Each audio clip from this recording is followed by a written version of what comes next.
but matters so much more in perilous times like these, where we're forced to do a lot more with a lot less. In the other place, I heard repeated references made to the government being able to walk while chewing gum, basically referring to the government's apparent talent at multitasking.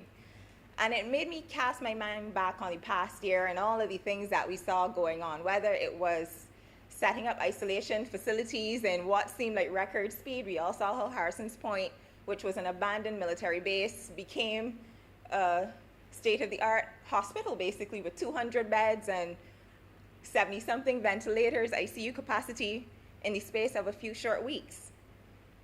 Simultaneously, they were procuring the 8,000 tablets and computers that Senator Springer would have made reference to yesterday in an effort to bridge the digital divide that some of our nation's children had fallen victim to because, unfortunately, they were not able to access online learning.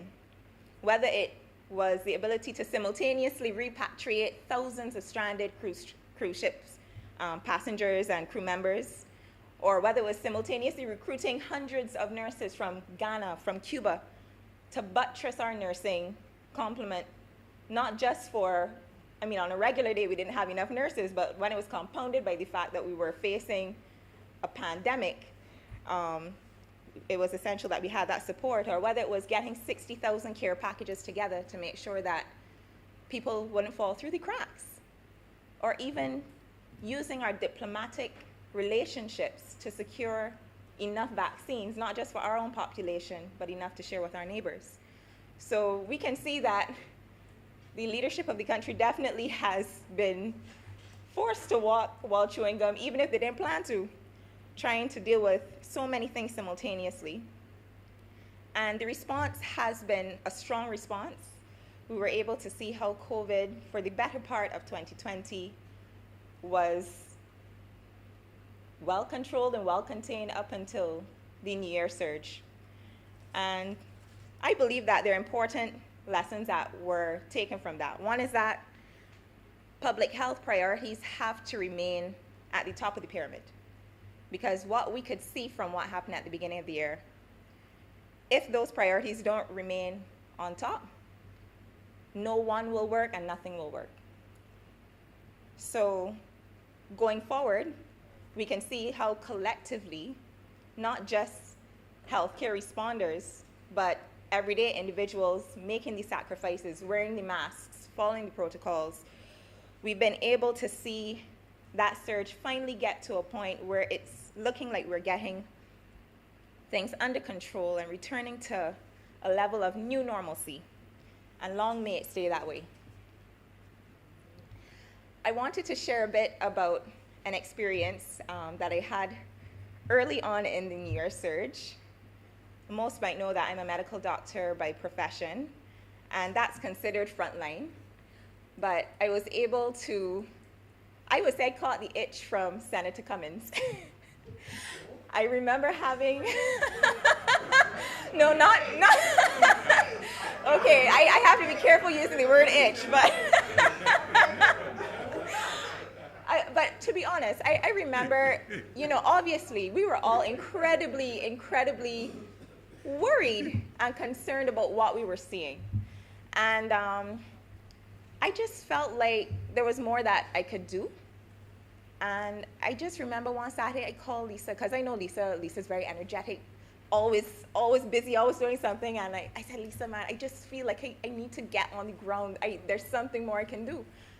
And she said, well, we just set up a command center at Pt2 Santos. At that point, that was where they had a backlog on all the testing, and people couldn't get out of quarantine for days and days and days, and people couldn't catch flights to get back home. And I just had a quick conversation with her. She's like, well, I here in a meeting, but meet me down at Pt2 Santos for 8:30. And that was the beginning of a journey that caused me to close my practice for the last, 2 months? and actually be out there. And I could tell you it has been insightful, it has been fun. I have worked shoulder to shoulder with EMTs, with nurses, with some of the Cuban health professionals, and I remember the very first day and Dr. Walker also was partly responsible for helping me to have this opportunity. But I remember my first phone call with a guy called Dr. Walter Aline, who was responsible for the gymnasium testing site. He was going to train me in donning and doffing, and I mean, I had been down to Harrison's Point before and had the opportunity to learn how to don and doff there, but it wasn't something that I had actually been able to apply into practice and being able to make a difference. And he came in on his off day to make sure that I could train, and he told me, I have worked for 21 straight days. And I could tell you, when he said working for 21 straight days, it wasn't sitting on a desk. This is on your feet from 7 o'clock, jaunting in the sun. And PPE is hot. When it's 30 degrees outside, you're under a BDF tent. You're literally dripping sweat under it, and you're swabbing all day. And these people are so committed. He came in on his off day to train me, and I don't know if I had the opportunity to tell him thank you face to face, but I definitely want to tell him thank you now. Not just him. I saw how not just healthcare professionals, doctors and nurses, but the Barbados Defense Force really deserves tremendous recognition. The level of organization, coordination, the logistical stuff that is going on behind all of this, I mean, it was just mind-blowing to watch, to the point where the people come into the facility, they're having a pretty seamless experience in terms of the throughput. But really, when you get a glimpse into what's going on behind the scene, the apps and it was really, really something to experience. I'm sure I made no income for 2 months, but it's an experience that I would not trade.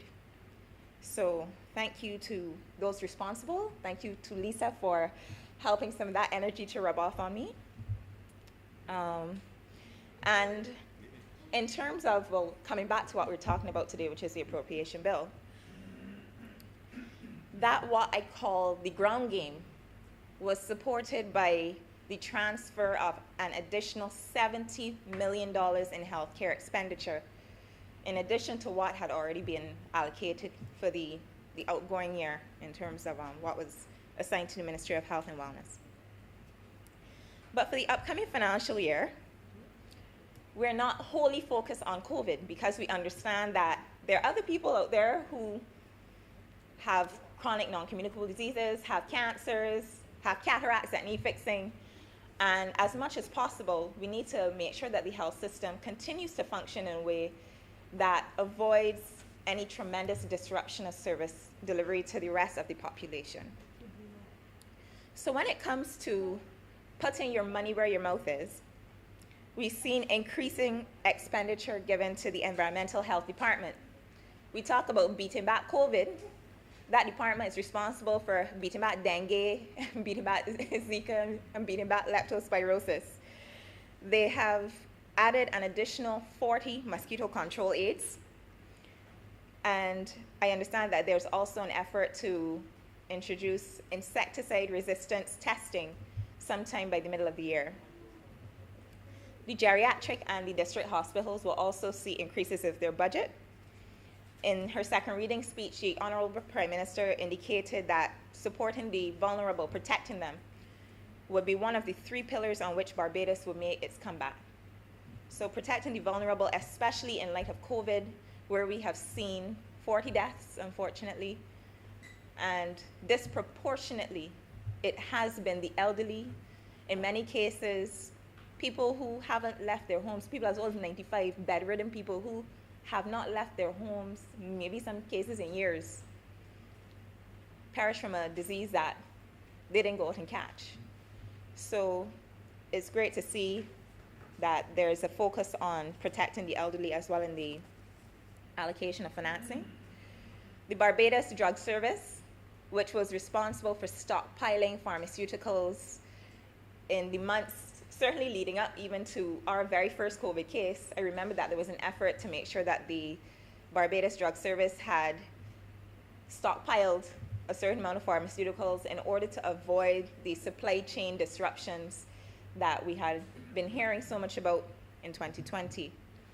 The Emergency Ambulance Service the Health Promotion Department of the Ministry of Health and Wellness, the Nutrition Department of the Ministry of Health and Wellness, and all polyclinics will be seeing increases in their allocated budgets. And bearing in mind, this is in a setting where our revenues are down and the economy is contracted about $2 billion.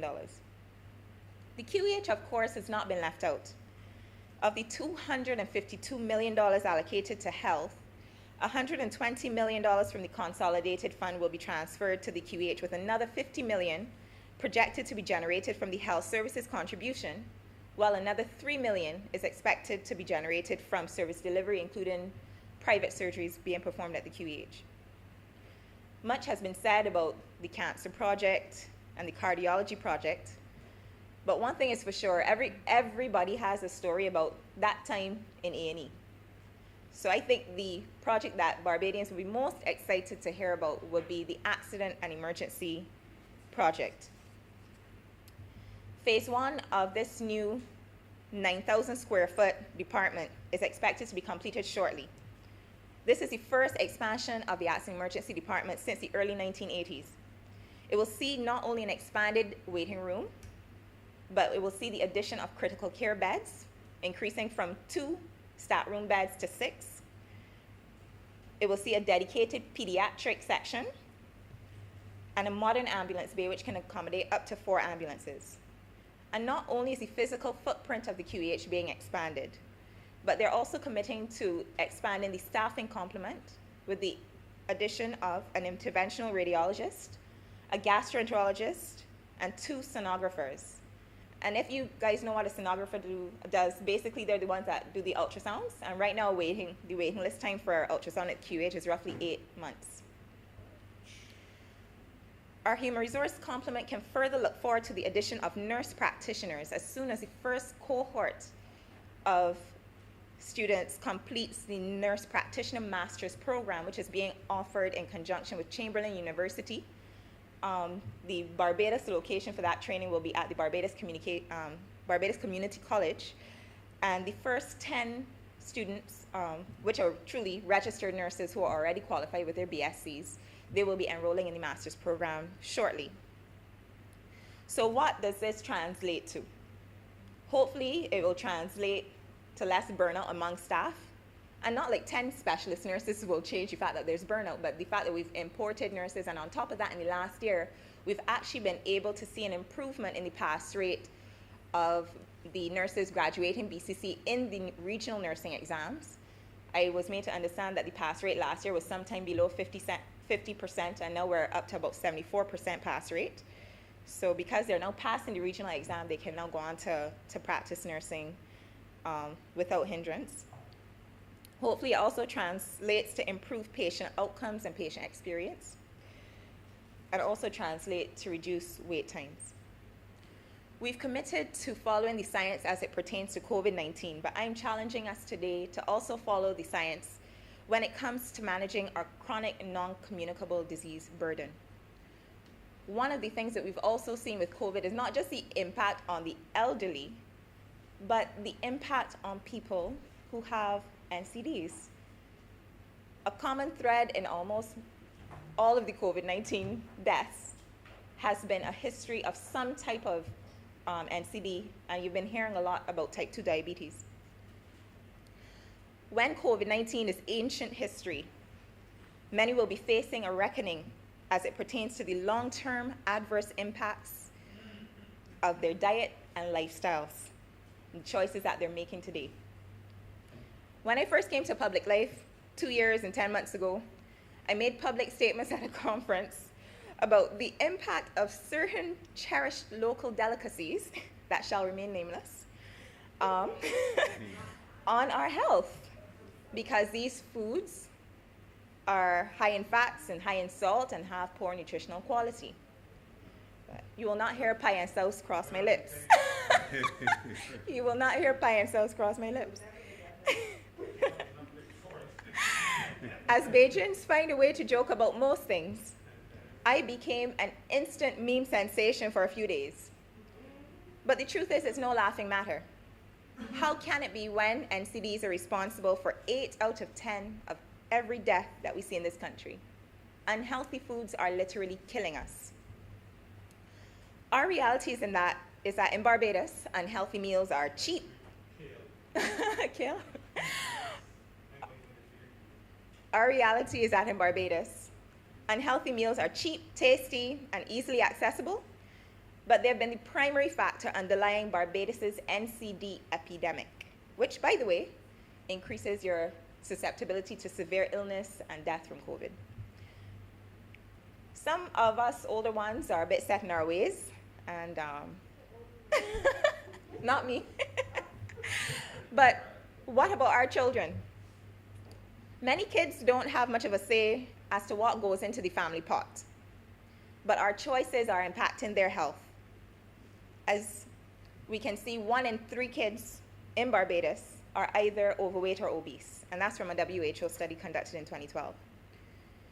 I was one of the kids who was fortunate to have healthy, nutritious meals cooked in my household, but I know my pocket money when I got into the schoolyard, it was cheesies, tamarind balls, box juice, like most of the other kids of my time.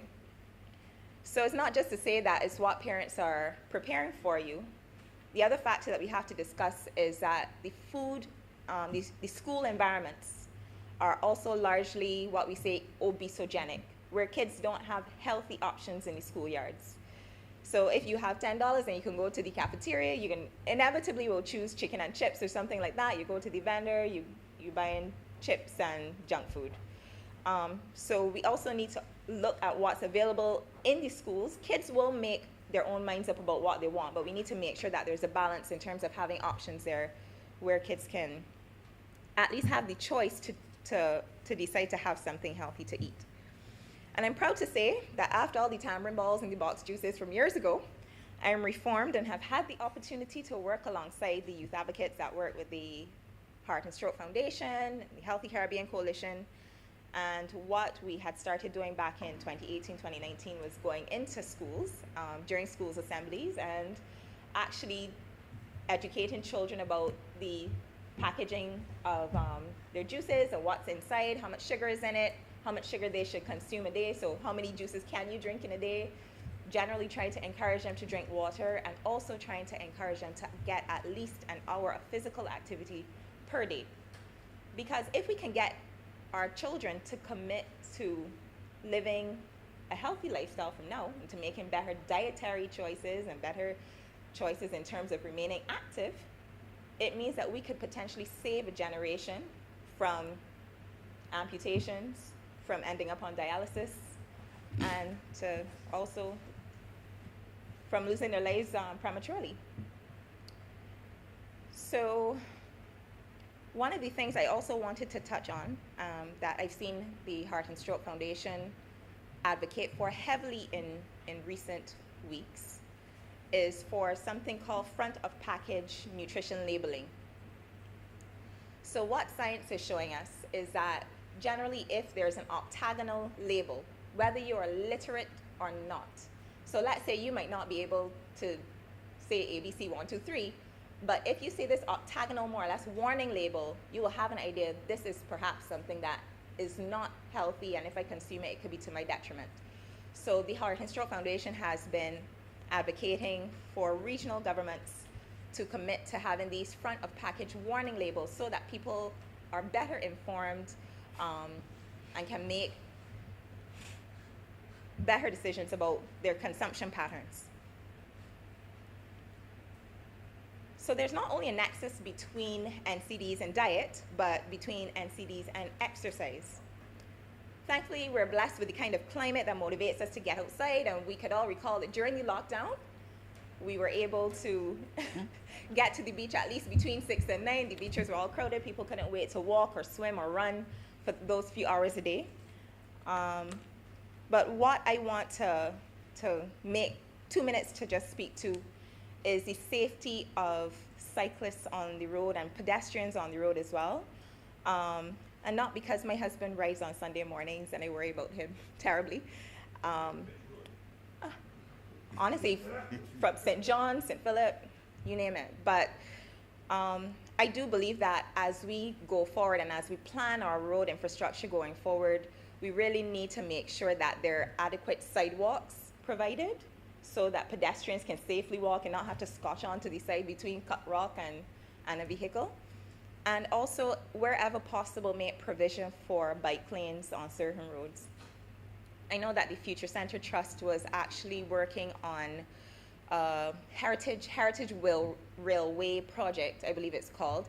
Heard about it a few years ago, and I don't know where they're at with the development. And I do believe that, we have a Ministry of Sport, wherever government can partner with private sector or civil society driven ideas like this that would benefit the wider public, we need to get on board and support them and make sure that we can make these things a reality. Because, okay, great. So I'm hearing from my Senate colleague that we are making progress on these things, and it's something that I really hope to see happen, because, we need safe spaces to exercise. Everybody doesn't have the luxury of a pool in their yard to swim, or a big yard where they could exercise. Some people have to play in the road in front of the house. So we need to make sure that they're safe public spaces for people to access and to get out and to remain active. So diverting a little bit from health, there was one other thing I wanted to touch on. So obviously we just spoke about the value of nutrition in terms of our children being able to eat well and so on. And I, like many of you, would have read a recent article published in a very popular news outlet a couple Sundays ago regarding the treatment of a ward of the state while in custody. And based on the reports in the article, a lot of this stemmed around the fact that she simply was not happy with the meals that were being provided. And things would have escalated from there probably, and ended up in a situation where she found herself in solitary confinement, missing important articles of clothing, not having bathroom privileges. And I, like many others, was horrified, to be honest, when I read how this child had been treated, because I thought to myself, I can't even imagine that we treat hardened criminals like murderers like this. And this child was in custody for a nonviolent offense.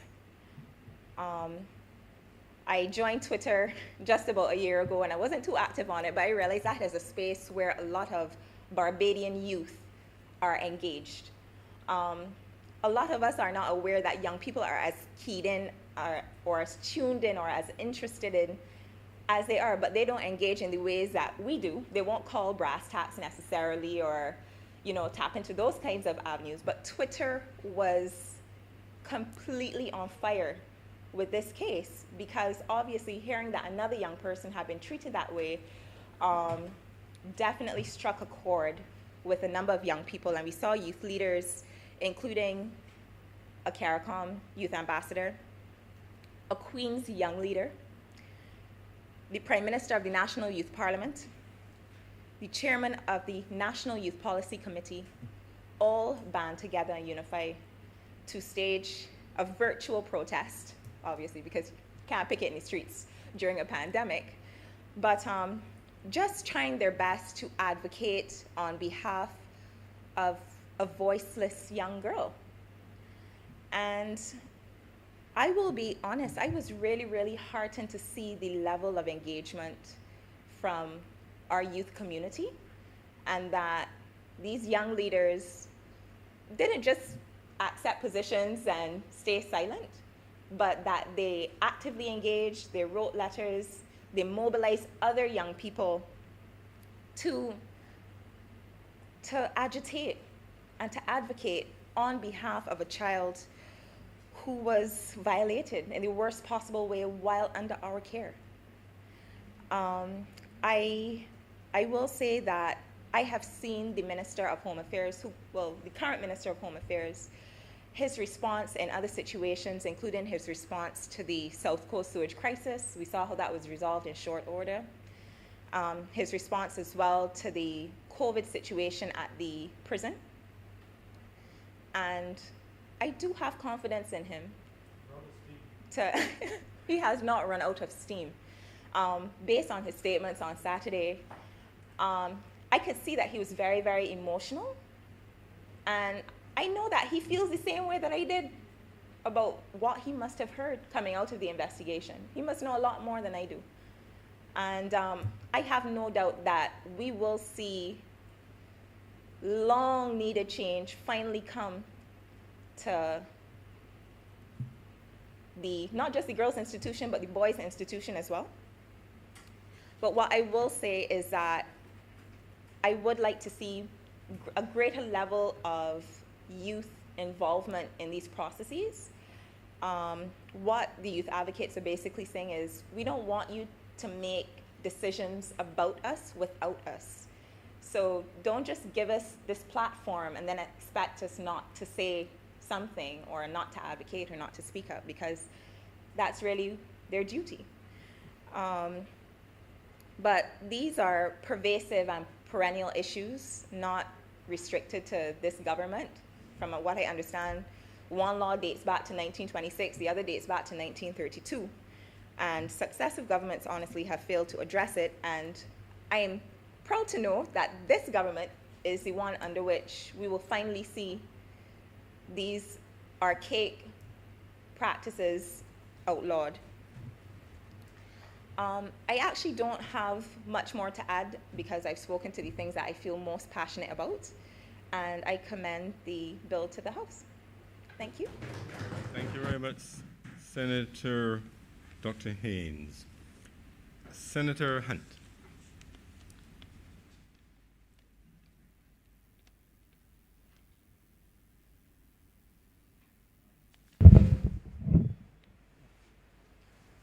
Thank you, sir. I raise to add my voice to consideration of the appropriation bill, having noted the various sums allocated to the respective ministries through which the work of government will be undertaken. These times are dominated by what in reality is a life and death battle brought by the COVID-19 pandemic on our shores. And I wish to, at this time, express my appreciation for all who are working at various levels in our society to keep us safe or keep us safer in light of the ongoing public health challenge. I've taken note that in recent months, the Ministry of Labor has come in for a lot of criticism, and that is, I think, because there has been a lot of activity, labor-related activity, across the island. The Minister of Labor has certainly received a lot of criticism over the past several months for being, in the opinion of the critics, too quiet. I've realized that people in public life, and certainly politicians who may be of a quiet demeanor, will take some sort of bashing for that. In Barbados, we tend to like to see our political leaders very much engaged. We like to hear from them a lot. We like to know from interaction that they have opinions on pretty much everything that is happening. But I wish to make some comments on the program which I heard the minister speak to in the estimates, the plans which the minister has for his ministry, and various departments under his scope of responsibility. Of course, we're looking at how the sum of, I think, $7.2 million are going to be spent. by the Ministry of Labor. The Labor Department, sir. The Labor Department is one of those entities which plays a very important role in ensuring that there's industrial peace in the country. There are persons who do not have the benefit of trade union membership and who are able to access what they deserve by tapping into the services of the Labor Department. Of course, the Labor Department also provides services used by trade union representatives trying to assist employed people or formerly employed people in accessing their entitlements. Perhaps the most frequent criticism I've heard of the Labor Department has been the difficulty that persons may experience from time to time in getting into contact with officers when they need help. I would like to suggest that the reason this may be so is that the limited number of officers there are busy helping persons. There are only so many of them. As part of the strengthening that I would like to see directed in the direction of the Labor Department, I think they may need more personnel, and more personnel who have more skills, more tools with which to deliver the services expected of them by the public. The Labor Department,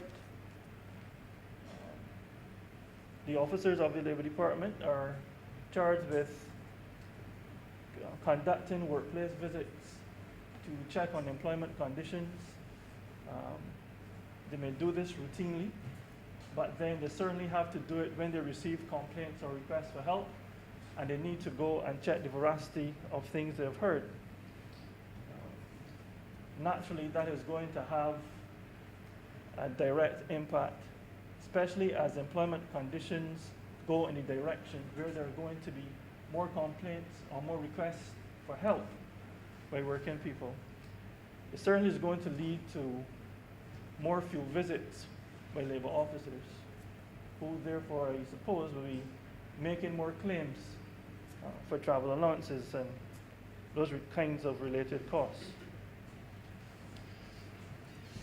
As far as the range of services provided by the Labor Department personnel, they do provide what I have seen firsthand are some heavily subscribed training seminars.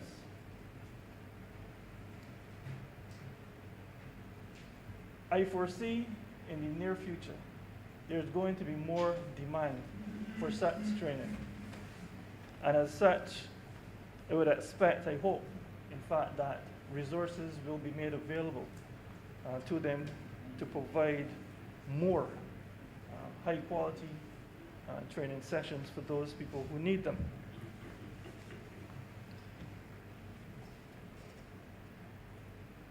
In addition to that, individuals, persons who run small businesses, will have certain needs which they may not be aware of until something undesirable happens that lands them in the hot seat, having to answer questions. I think it is best, it is certainly more efficient if we can run ahead of those possibilities and design some sort of forum through which we can provide individuals and those particularly, as I said, who run small businesses with information that they need so that they meet their social responsibility as far as employment is concerned. Earlier today, we heard some views expressed about the Employment Rights Tribunal. Now, the Employment Rights Tribunal, as this chamber would know, was created by the Employment Rights Act.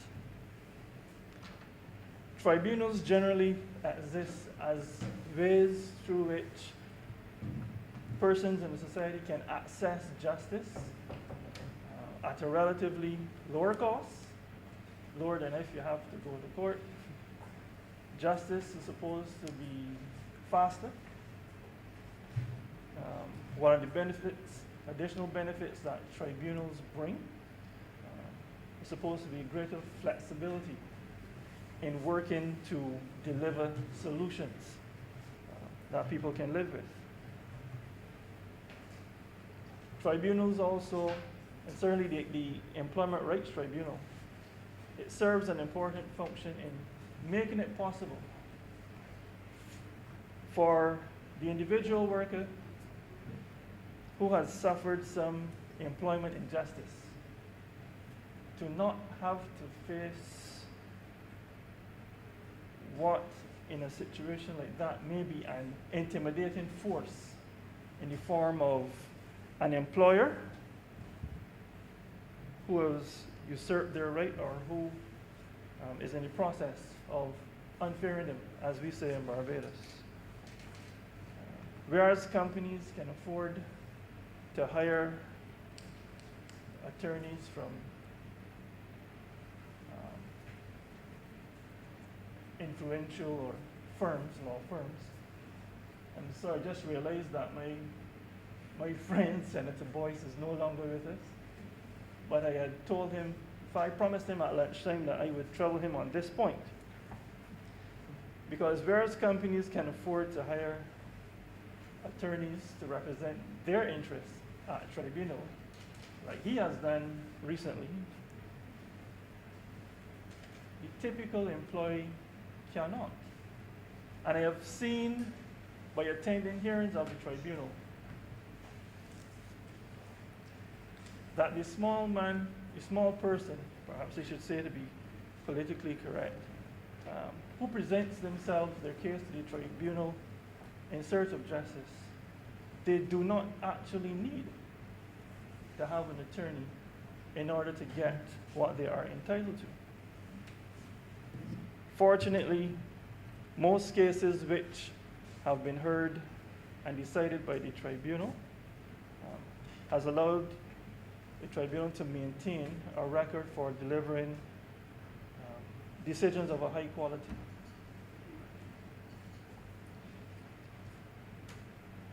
But as a student of industrial relations and a person who truly loves labor relations, I have noticed from my interactions with the Employment Rights Tribunal, I have noticed from discussions of persons who have been involved in matters with the Employment Rights Tribunal,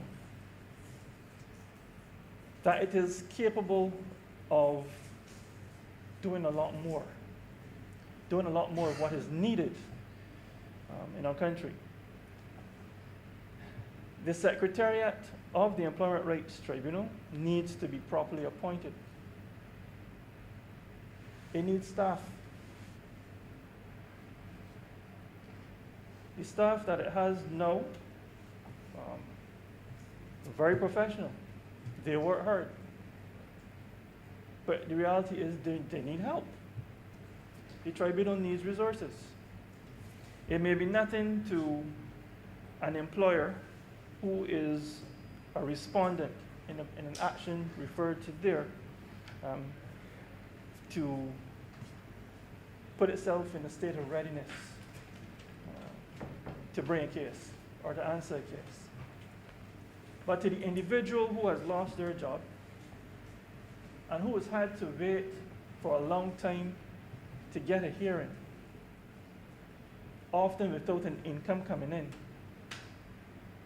in practical terms, an employee filing a case is required to provide 6 copies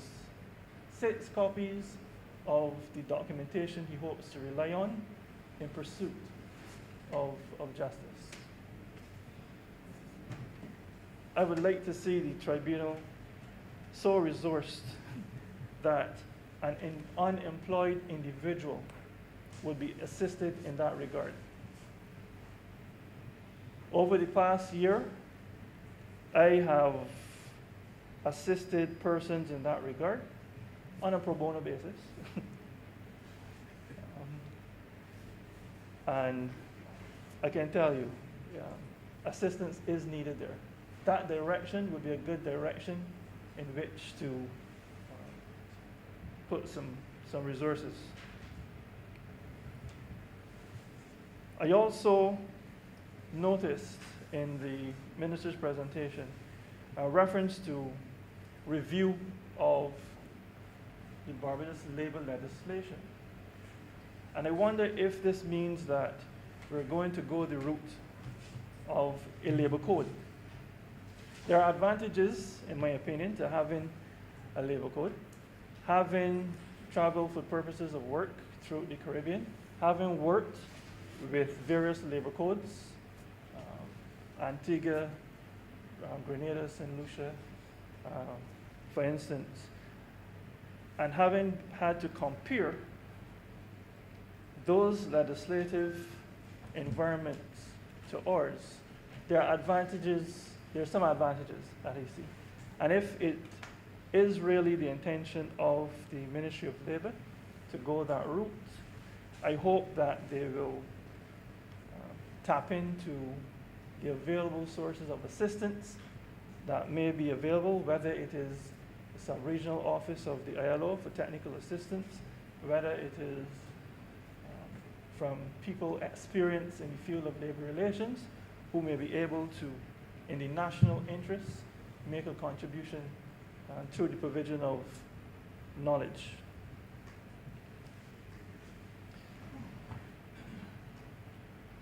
In Barbados, sir, we have a unique, I almost said peculiar, we have a unique interpretation of the best way to practice labor relations. We used to boast a lot about having a model of voluntarism that persons all over the world were interested in and would come to see how it works. How is it that these Barbadians living on an island which on some maps may not be as big as a dot in the name of other countries, how is it that they are able to practice labor relations at a standard that surpasses the standard of which is practiced elsewhere in presumed more developed democracies? Voluntarism as we practice it, I think, is in its last days. I think we need to acknowledge that we are at the point where we need to have more regulation in certain areas. I don't think that government should pass laws for passing laws' sake. We should pass laws which make sense and which are going to be easily meaningful to those whose lives these laws are meant to make better. The issue of union busting has come up across the country. Some companies have been accused of perpetrating union busting. And union busting, loosely defined, refers to actions meant to frustrate a trade union's efforts to organize people into membership, or a trade union's effort to sustain membership. Union busting and union recognition, the treatment of the two concepts, I'm of the view should be handled similarly. We have neighbors in the Eastern Caribbean who have resolved the question of how does a union become recognized. recognized as the accredited bargaining agent for categories of employees. Now, as we operate, unions that operate within the context of the public sector, they have a different reality to when a union operates within the context of the private sector as far as recognition is concerned. But it is usually in the context of the private sector that cries about union busting will occur. At present, our system holds that if a union is able to show through the assistance of the Labor Department that it has a simple majority of persons within a particular category that they've requested to be recognized in respect of, that they should get that recognition, that status as a bargaining agent. But the reality is, where that recognition does happen, it is usually as a result of moral suasion. The employer agrees that it is only the right thing to do to recognize the union, because defiant companies, normally coming from North America, will challenge unions to show them the law that says they must recognize the union under those conditions. We are in 2021.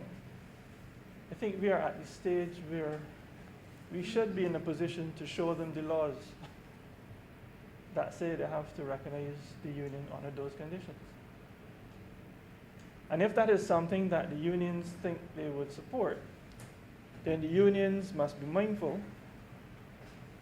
that with that type of union certification is likely to come union decertification. So that if the union does not maintain the confidence of a sufficient number of employees in an enterprise, then an employee, as happens elsewhere in the region, an employee can trigger a process by which a union can become decertified if it loses the basis on which it was entitled to be so recognized. But we have to stop leaving such important decisions to the whims and fancies, to the standards of morality of persons running companies. Because if the complaints that we've been hearing are accurate, often persons put in charge of companies or who own the companies are of a different moral persuasion than that of the Barbadian collective. Now, as I was reading through various documents and preparing to make a contribution to this debate, to keep myself awake, I listened to the late Pt2, a Jamaican musician, where he was saying that everyone is crying out for peace, but none is crying out for justice. And it struck me that phonetically, peace sounds like peace. P-E-A-C-E sounds like P-I-E-C-E.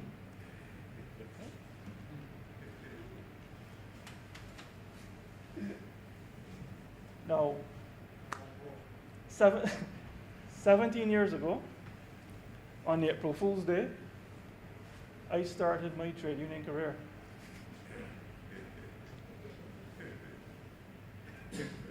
I understand that on April 1st this year, we are to have new minimum wage. Everybody wants peace, or bigger peace.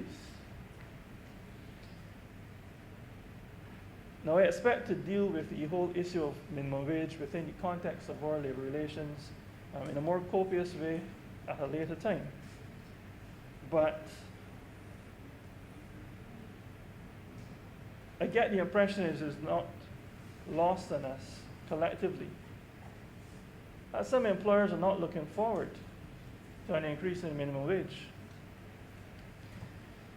And those of us who are realistic will recognize that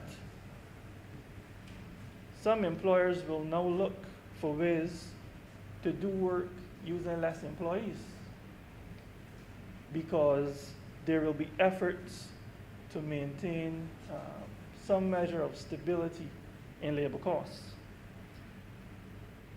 So that if the basic rate, the basic cost of labor goes up, you may find that enterprises may try to mitigate those increases by trying to do at least as much work but using less employees.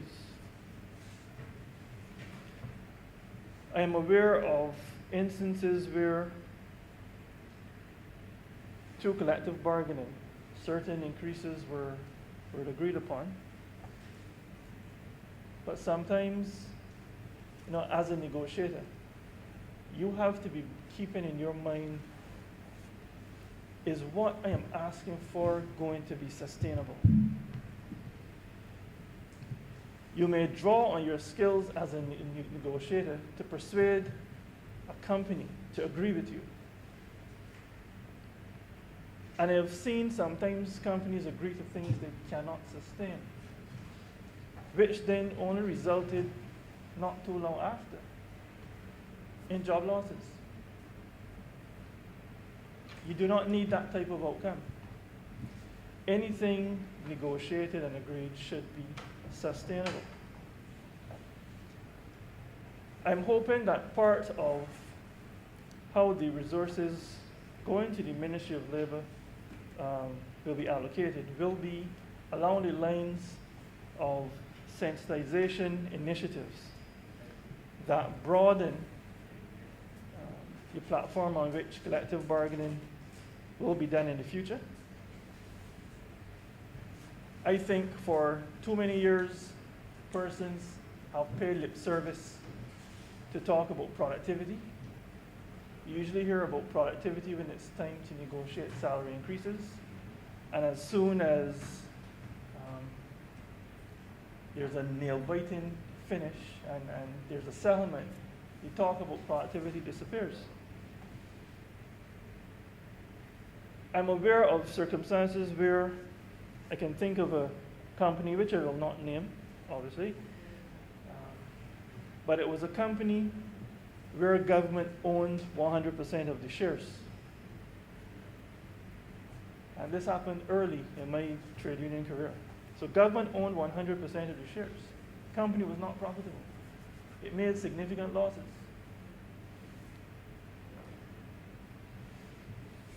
But the CEO of that company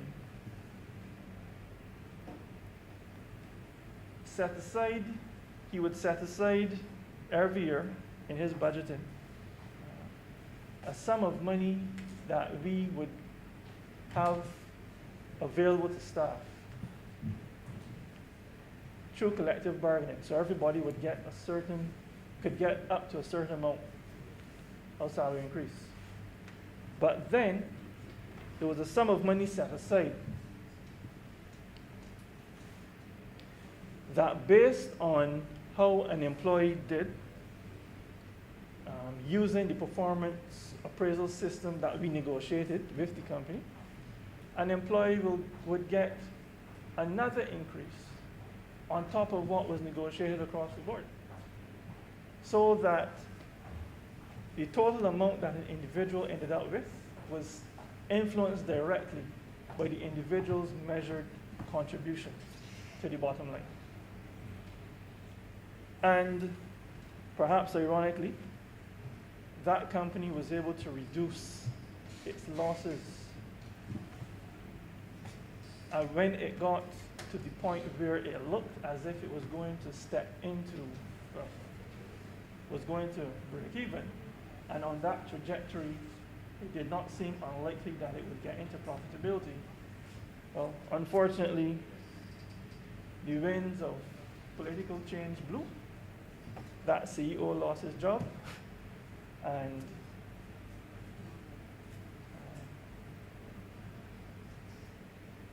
the type of programs that we had in place, it just fell away. But as we prepare ourselves for the country to go forward with a new minimum wage, yes, there will be employers that will be complaining and crying out, but it is definitely a step in the right direction.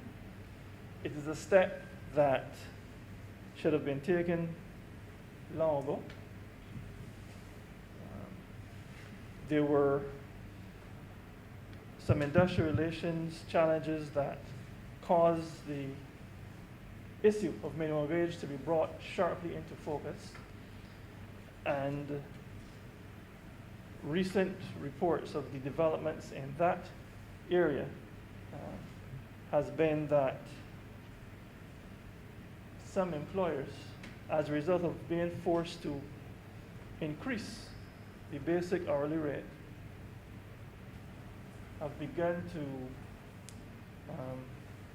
tweak the amount of work hours available, trying to maintain the conditions that they had before, the relativities. Certain sectors in our economy, certain categories of workers have life too hard. And my mind goes to persons who are engaged in security work at a lot of private security firms. A person should not have to work a 12-hour shift in order to be entitled to a sum of money that they find acceptable. When you look at the need for persons to travel from home to work and to travel after a 12-hour shift from work to home, and you see that more than half the day certainly is engaged directly either in getting to work, being at work, or getting back home from work. There's not enough provision made for the person as an individual. Through discussion, through social dialogue that, as we used to have it years ago, I am hoping that the ministry will provide some leadership as for the future of collective bargaining.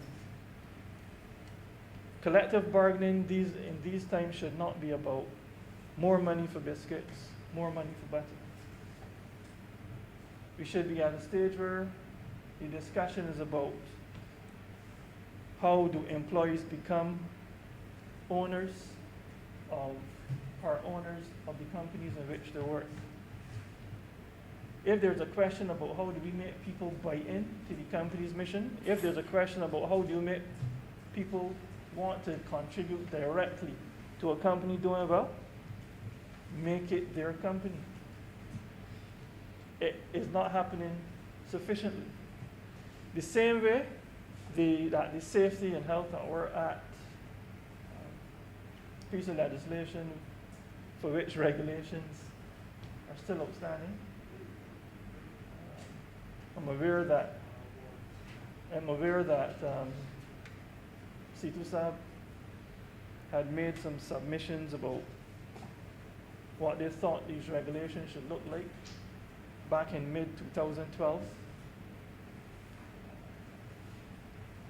9 years later, we are still waiting for regulations for the Safety and Health at Work Act. But one good thing about the Safety and Health at Work Act is that it encourages joint management of the safety culture within companies. Section 103.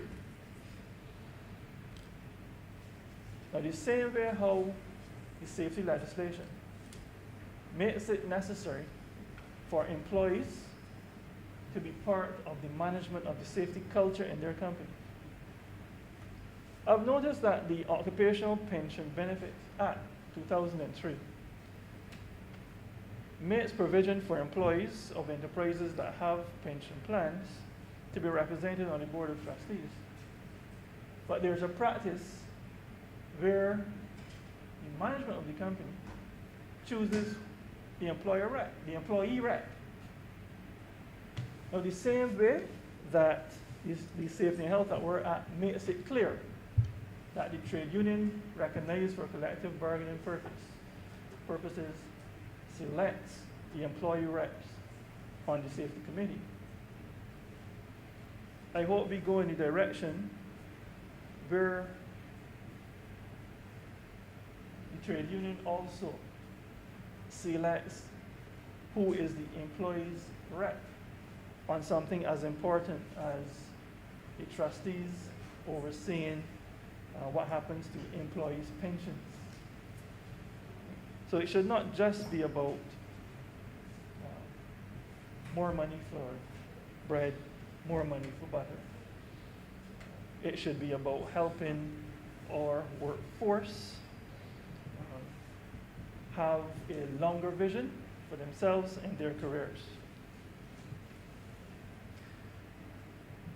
Now, this year has seen, the last year has seen unemployment levels rise to unprecedented levels. Senator Sands, in his presentation, he was speaking about housing initiatives and housing initiatives as a possible means through which the high level of unemployment can be dealt with. And he too referred to the high unemployment in Barbados. But we have heard about record numbers of persons registering as unemployed persons. We know that the unemployment levels have risen. Exactly where to? I wish I knew. The Ministry of Labor's website has information up to 2018.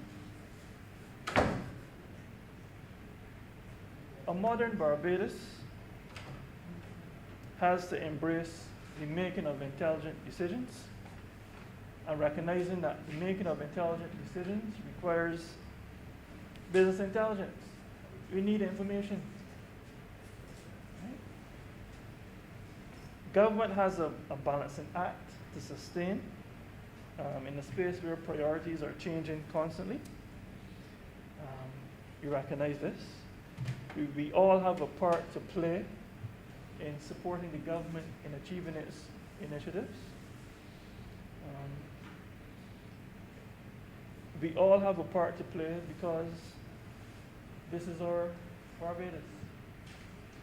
And the primary beneficiaries of all that Barbados has to offer will be Barbadians and those who live in Barbados, those who live and work in Barbados. Now, reference was made more than once today, sir, about a recent occurrence which I consider to be of a sensitive nature, involving a child which we are told is under the review of the Ministry of Home Affairs. In recognition of the sensitive nature of that matter and of the fact that there is, I take it to be investigatory work ongoing and probably in the early stages still,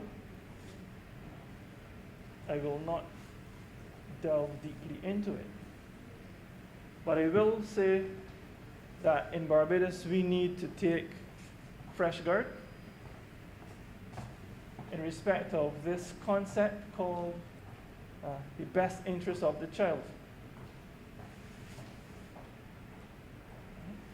The best interest of the child for anyone wanting to get a better appreciation for what is meant by that, Article 3 of the United Nations Convention on the Rights of the Child spells out what it is. Earlier this year, this concept of the best interest of the child came to mind because there was a perspective shared relative to child custody and the right to access to children, given the state that the country was in, with some, well, more restrictive curfew. Fortunately, the Attorney General promptly lent his voice to the matter and provided clarity of a nature that most people understood. The best interest of the child has been a concept that perhaps is most frequently discussed or mentioned in the context of family law. But there are other areas, as the current matter about which I mentioned, I'm not going to get deeply into now. It has to do with all matters of justice involving children. I am hoping, as I have hopes relative to the labor issues proper, that the public will be made more appreciative of the benefits of mediation and other forms of dispute resolution other than court action. Because when it comes to justice, whether it is justice involving a child, involving employment disputes, simple commercial differences, time, money, and anxiety can be spared if you were to go that route more than we do now. In 2010, there was a good initiative run under the Justice Improvement Program Secretariat, where persons were trained in mediation. Some persons were even trained to be trainers of mediation. But unfortunately, as happens sometimes, persons who did the program, probably due to some administrative hiccup, had difficulties proving that they did the program and were trained and certified to utilize the skills that they gained, skills which would have put them in a position to contribute to the society in quashing disturbances of various origins. So in 1986, the late Right Excellent Earl Walton Barrow led the country on an exercise of asking what mirror image we have of ourselves.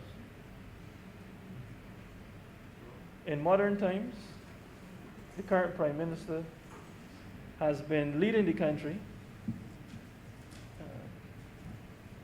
in what, to my mind, seems to be an exercise meant to answer that question in terms of us saying to the world, saying to ourselves first, and saying to the world of ourselves, this ideal, that ideal, is who we are. When it comes to justice, whether in the context of the criminal justice system, or whether in the context of the work environment, who we are as a country. We are a people who are honest, hardworking, who give of our best, and who expect to get the best in return. The program, as I understand it, as set out by the Ministry of Labour, positions the ministry, positions the constituents of the ministry to benefit in ways which are going to redound to the macro improvement of the country. It is against that background, sir, that I rose to speak to the bill, and it is against that background, sir, that I give my support to the bill. Thank you. Thank you very much, Senator Hunt. Senator Dr. Holder.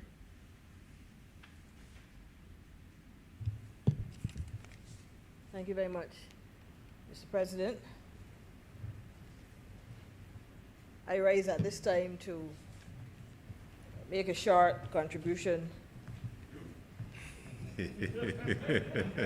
Yes, honorable member on the opposition side, shorter than the one you gave earlier, for sure. As I support, Mr. President, the bill that is before the chamber at this time, I know that we have about 4 senators on this side who are intimately involved in some of the ministries represented in the bill, and who obviously would speak to their respective ministries. But I approach my review of this, I would say, Mr. President, at a very macro level. And I try to glean from it what it is that our government intends on doing over the next year. And I therefore wish to coin my presentation along the lines of my assessment, which is re-engineering for growth. I heard earlier the Build Back Better, is it? Concept. There are those that talk about reset. But for me, I prefer this to use as my title, because I believe when this party came to office in 2018, its focus was on engineering for growth. And I put the prefix re because it would appear as if we now have to restart this process again. So we have now to re-engineer for growth. And I wish to, again, as I normally do, set context and begin, first of all, Mr. President, by sharing some thoughts on what I heard Senator Boyce shared earlier. He's not in his seat now, but he tried pre-lunch to set what he thought was the landscape at this time in March 2021. And he talked about the countercyclical approach. He delved in a little bit to economic theory and so on. But I felt that the honorable member left out one critical part of his assessment.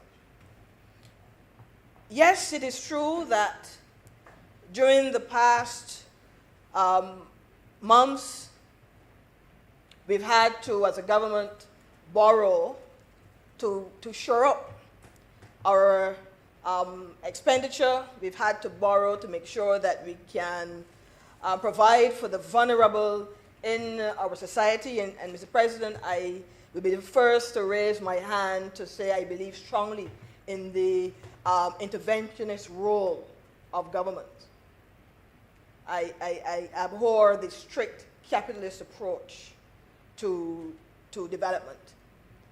And so we understood and appreciated that government had to play a role.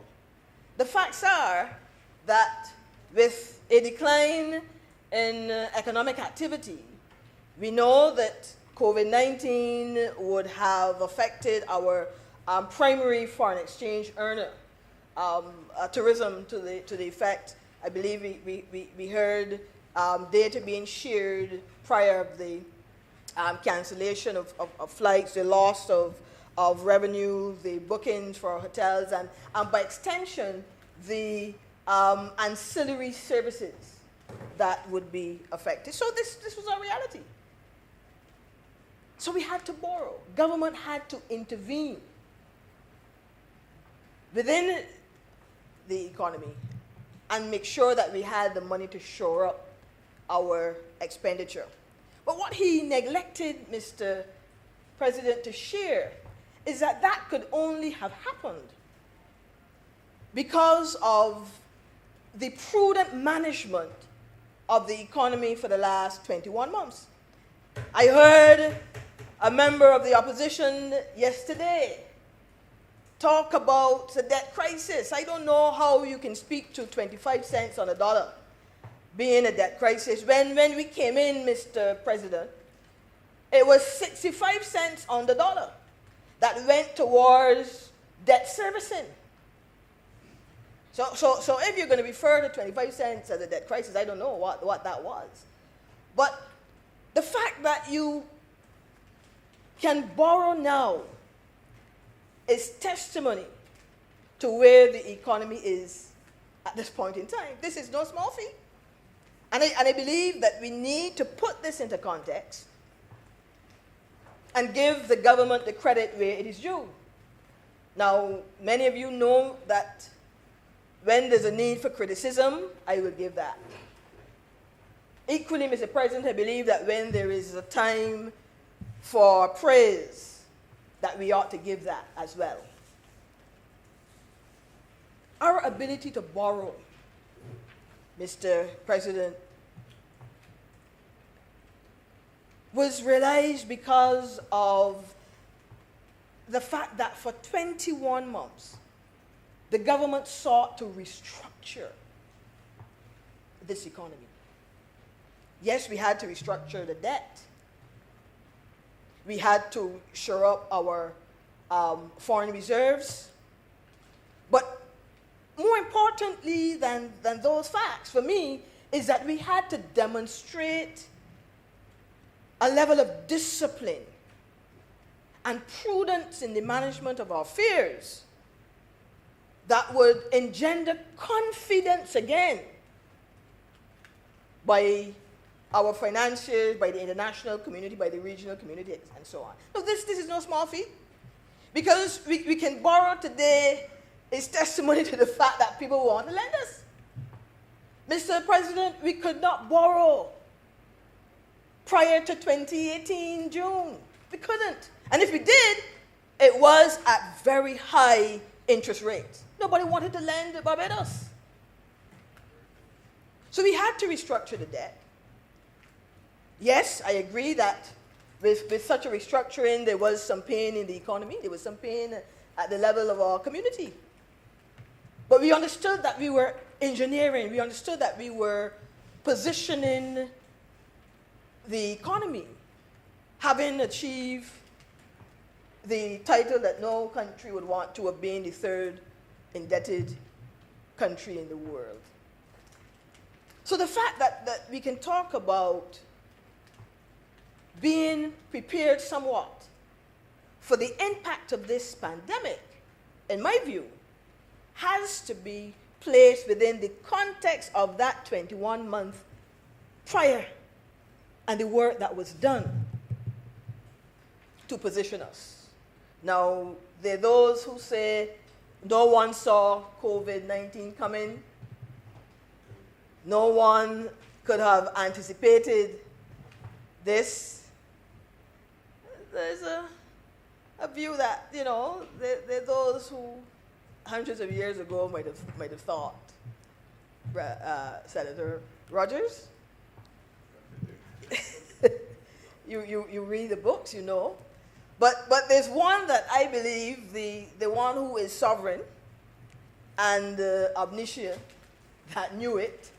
And therefore, I am very, very satisfied today that things would have changed the way they did, because God forbid that we would have a 2021 going through COVID-19, 2020, 2021 going through COVID-19 with the kind of leadership that we saw prior to June 2018. God forbid, Mr. President.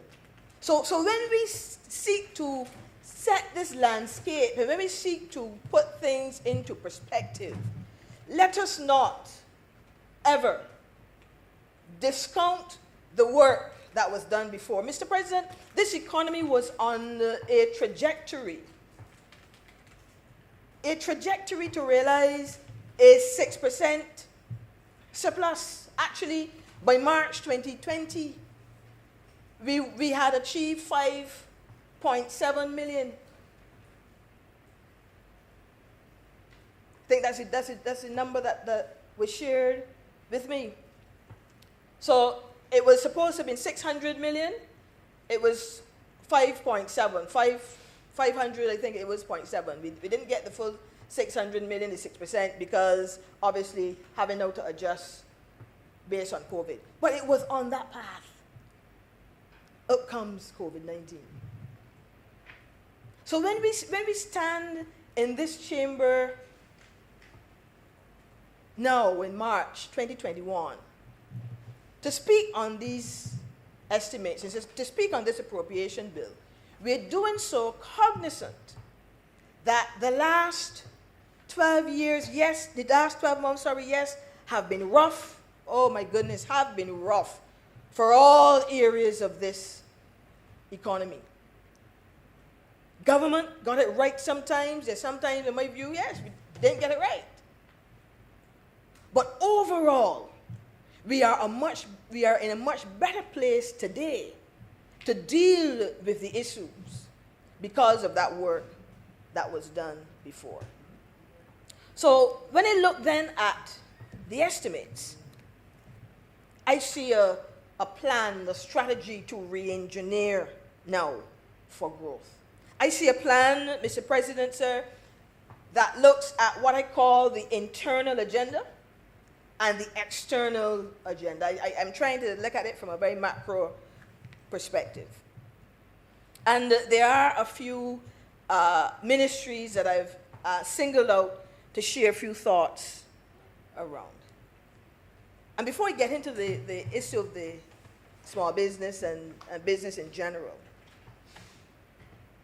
still a part of my introduction, Mr. President. I listened to the opposition, and the two opposition members don't ever, in my view, Mr. President, disappoint me. That's the truth. They don't disappoint. And I sought to really put them, into history. What could I identify to help me to understand them? And no, not going to Shakespeare. I heard the leader of government business. I hear his comments.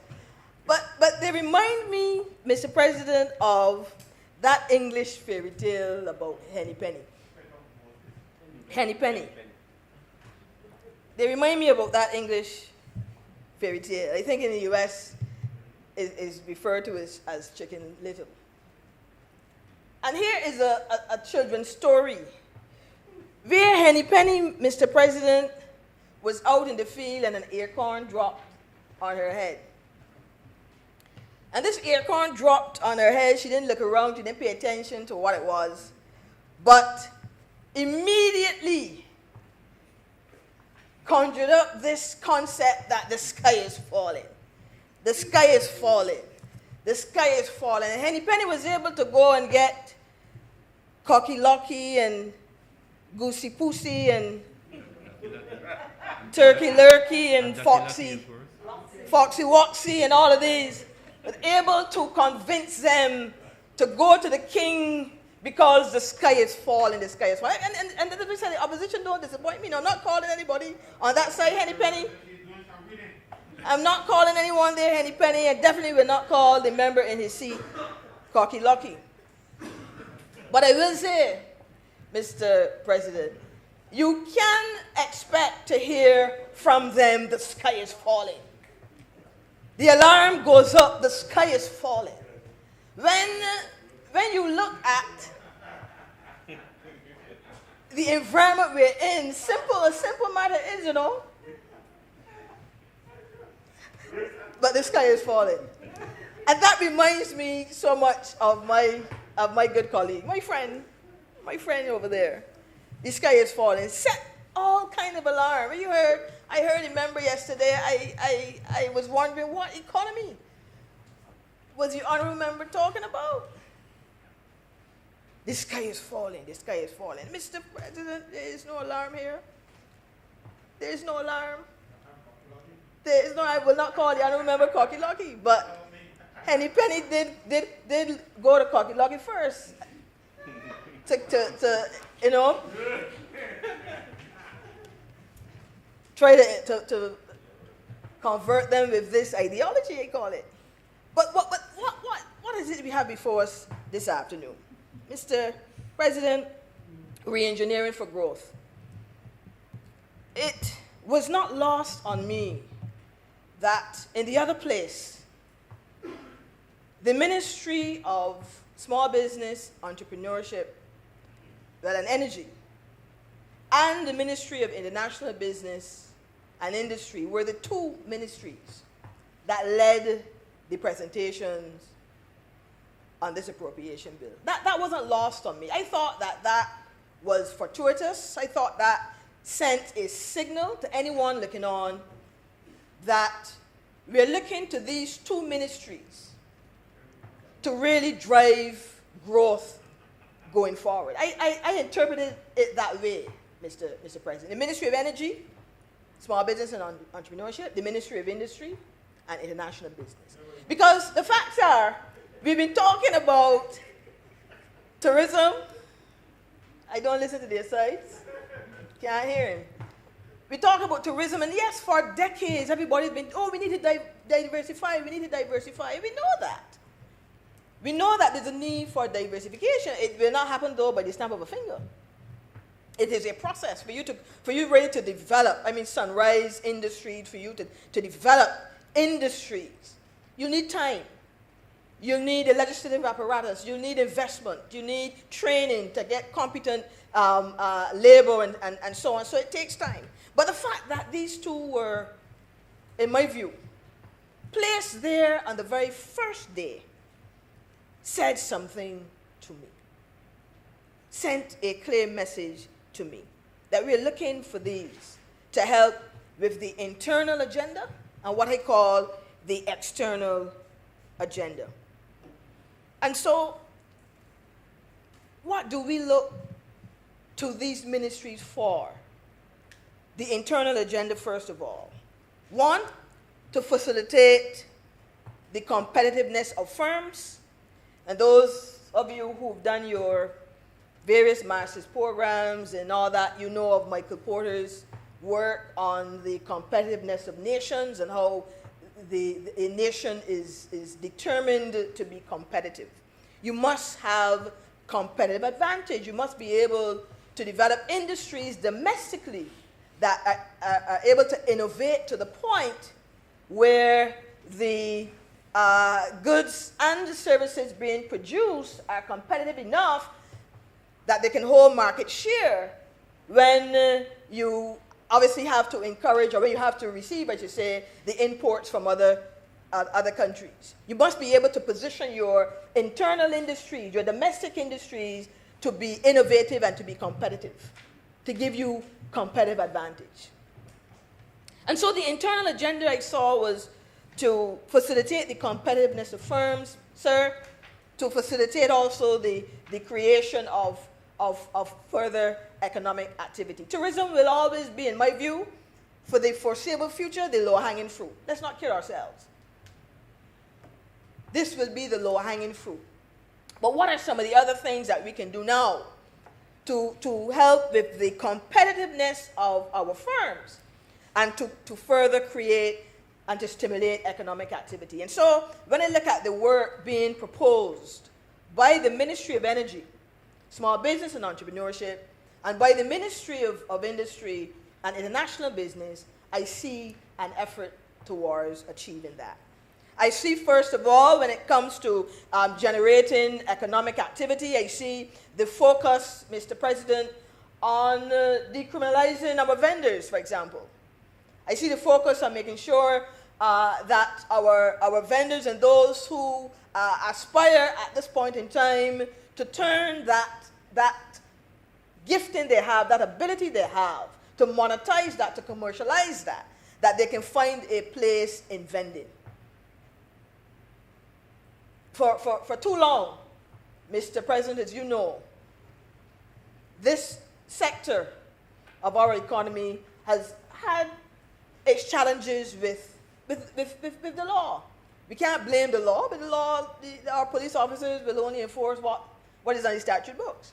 So we need to be able to come up now with a legislative regime that allows them to ply their trade, that allows them to make an honest living from vending, a safe living from vending. I support, Mr. President, relooking how we treat to those on the highway. I don't like the idea, I'll be honest with you, of having lots of vendors on the highway, on our ABC highway. I think it is dangerous.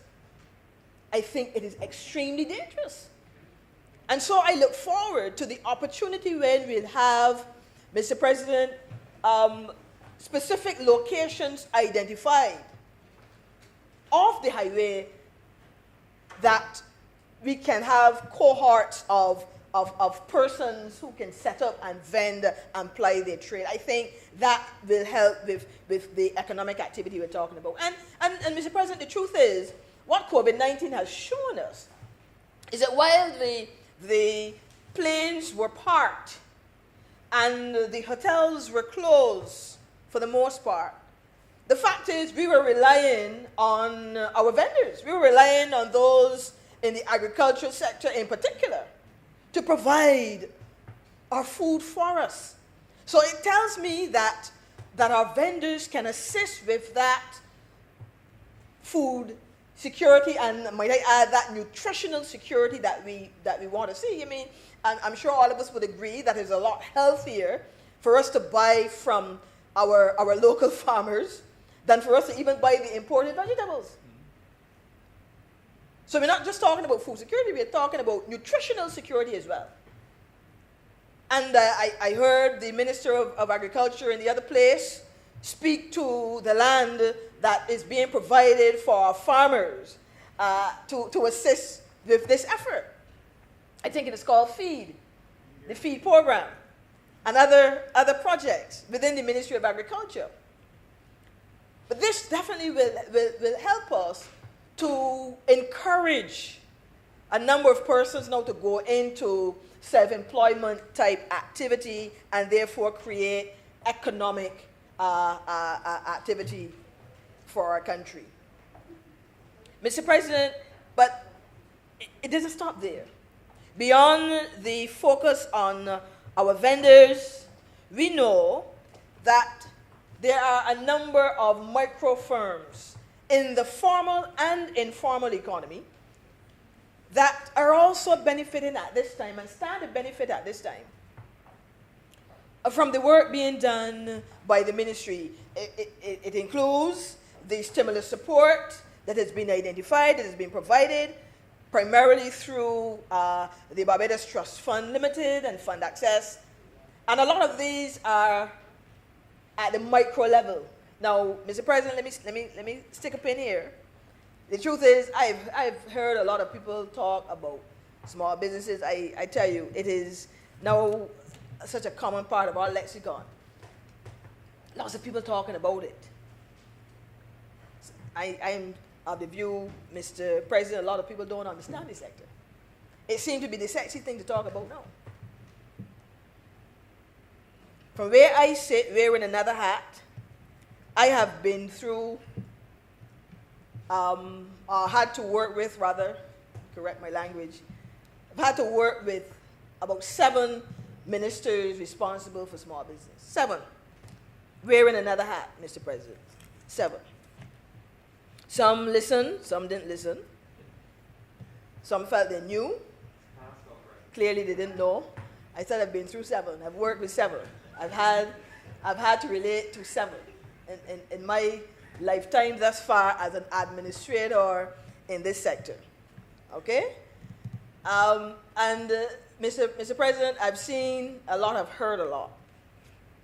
I am satisfied that what I'm seeing in the ministry brief from this ministry presents the most ambitious and innovative programs to help with the development of the MSME sector in the foreseeable future. I am satisfied, having worked with about 7 of them, that what we're seeing, what I've seen at least in the ministry brief at this point in time for 2021, 2022, represent that.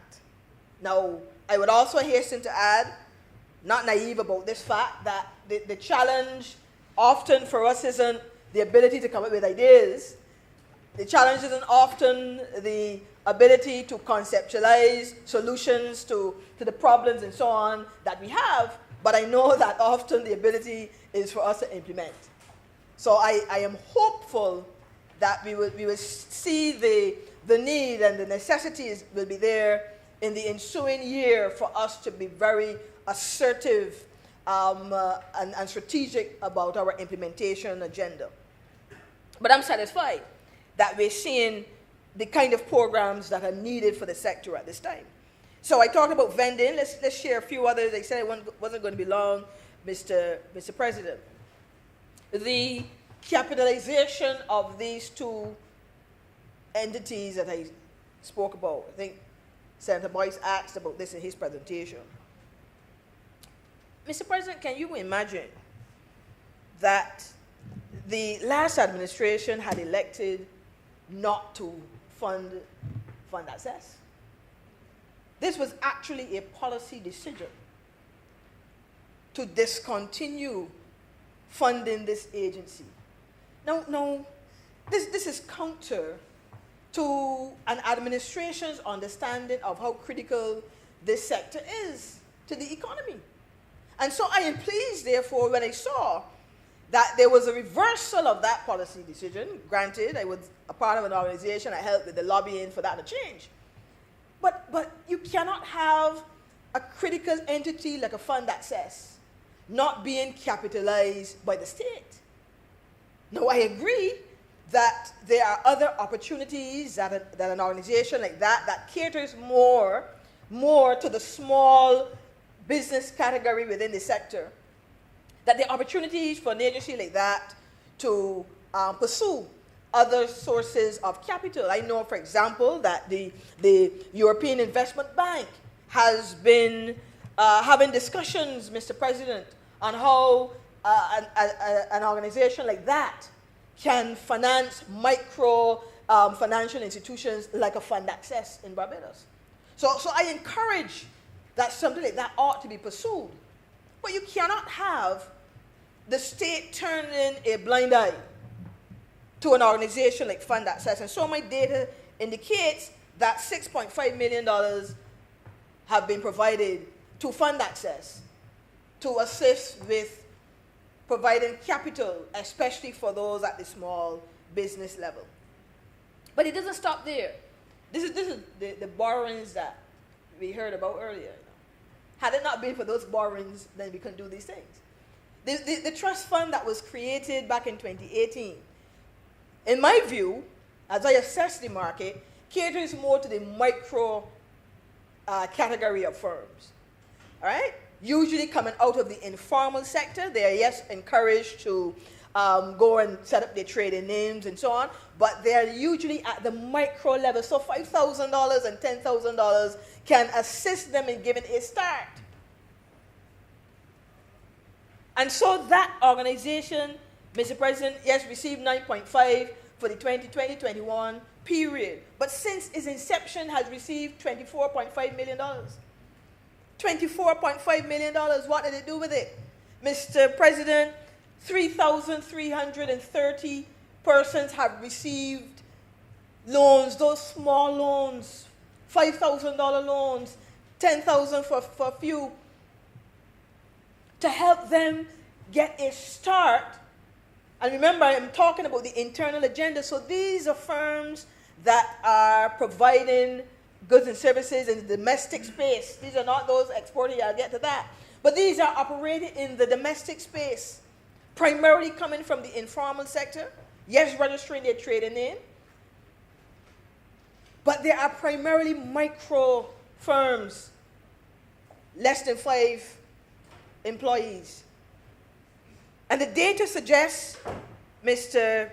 President, that of that 33 and 30 individuals, 1592 were males and 1738 were females. And one of the reasons why I really admire this organization, despite what persons in the press would try to suggest, why I admire the trust fund is the only agency I know that they have more female recipients than males. Now that is significant. I said that sometime before. It is significant because the traditional financial institutions, all the data shows, regional and international data, tend not to see female-owned businesses as a good risk. Matter of fact, there's been some research done to try to correct that and to try to encourage that financial institutions set aside funding and consider more female recipients. But the trust fund has been doing that since its inception.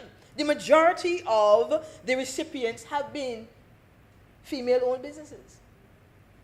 Now this, Mr. President, goes to that internal agenda that I referred to earlier. But what else is the ministry doing besides the vending issues and besides making sure that those agencies are properly capitalized to provide funding?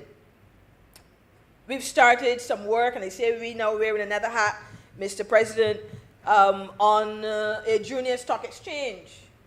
And you would have seen the estimates,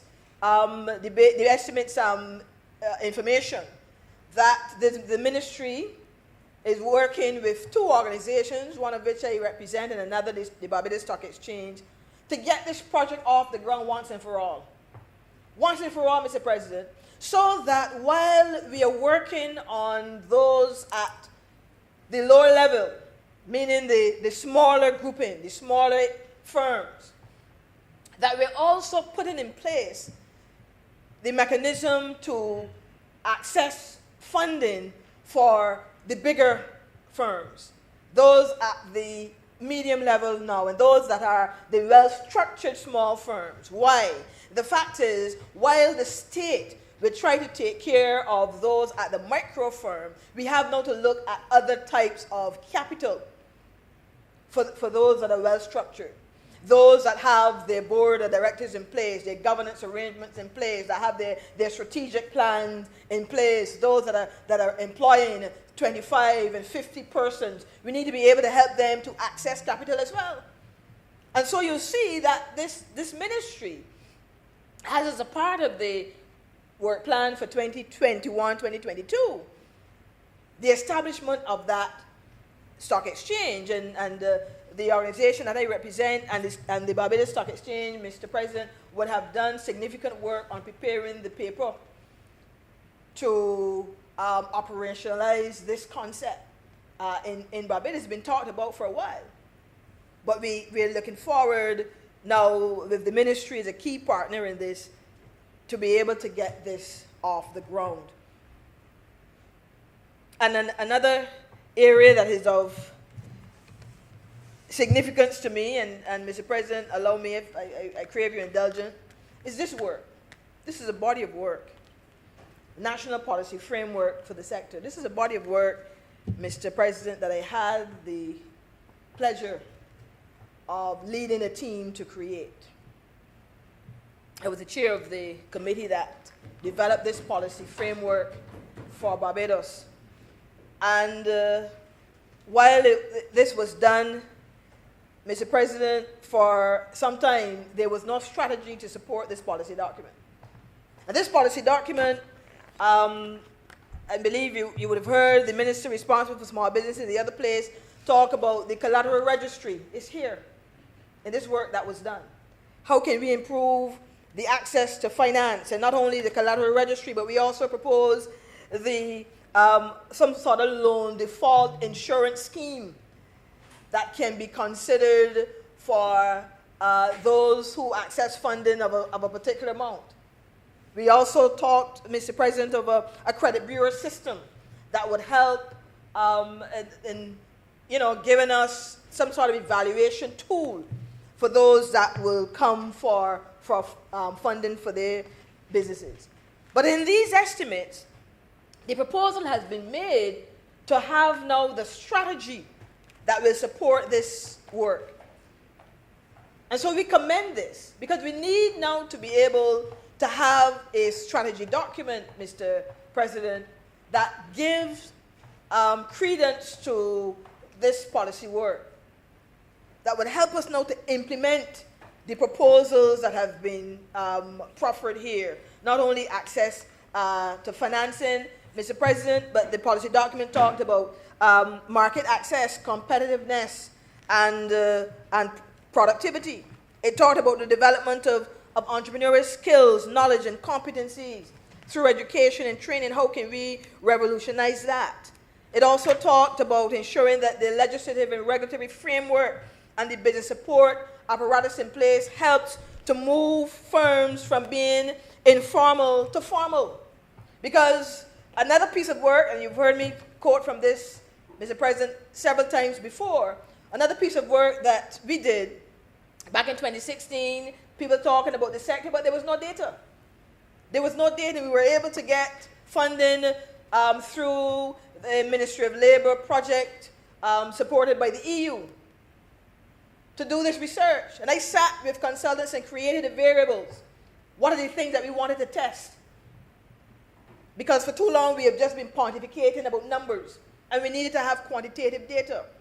But the information here showed that whereas we had over 9,000 formal firms, and these are formal firms, and when people quote this, they need to recognize and remember that they're talking about formal firms.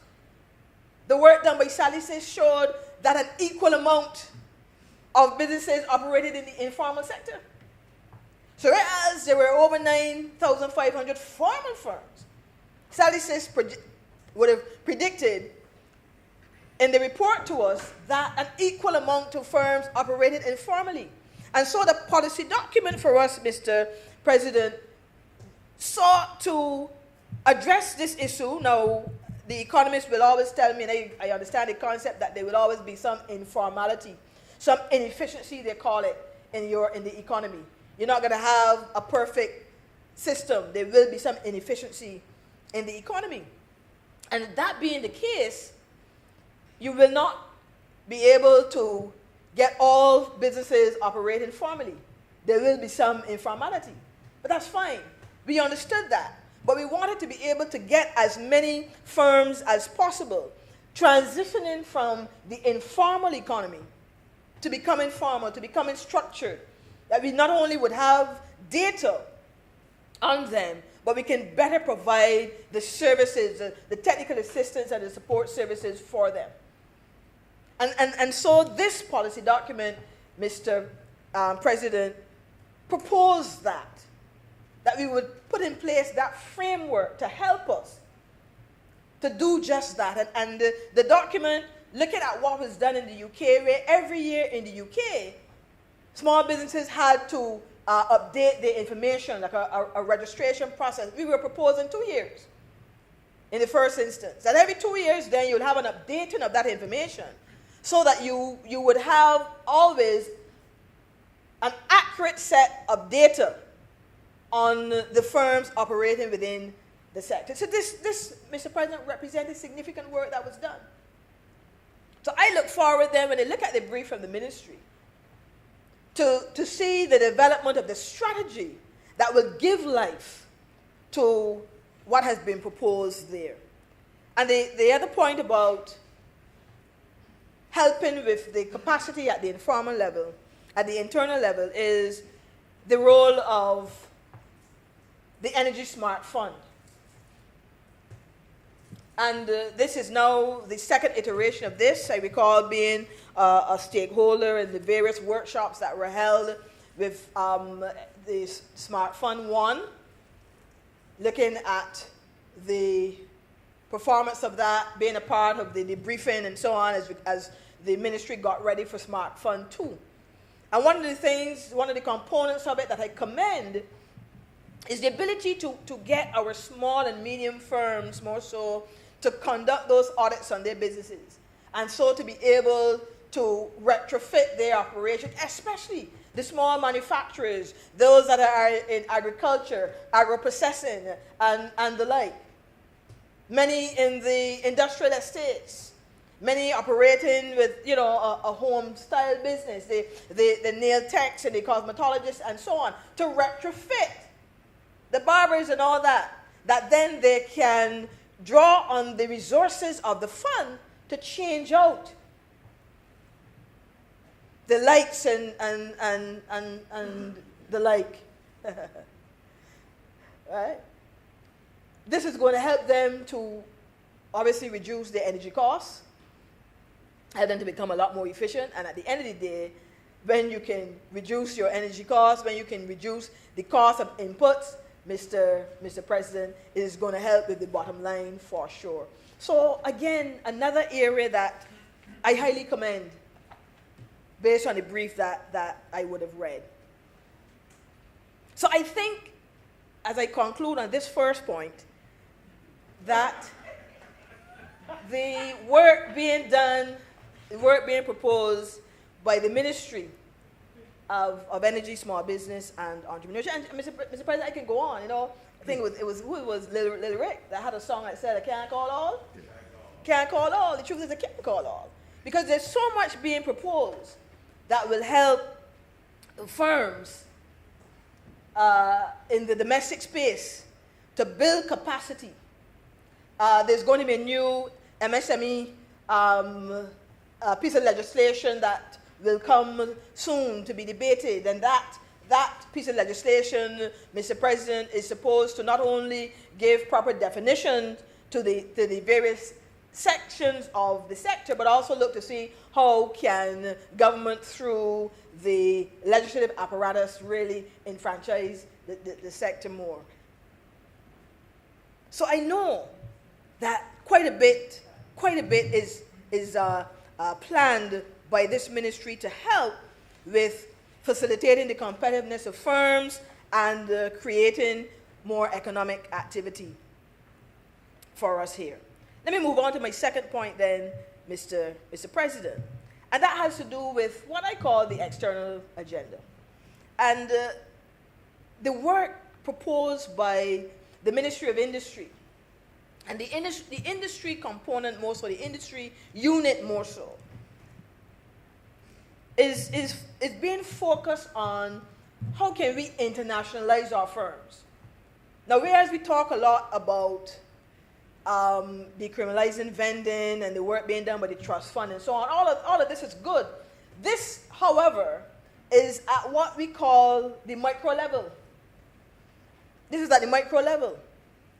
Those well-structured small firms and medium enterprises are not really catered to in these programs. Those firms that are exporting, and this information would have suggested that some 38.8% of the sector was involved in exports. But they were primarily small and medium enterprises. They were not micro firms, and micro firms tend to cater to the domestic market.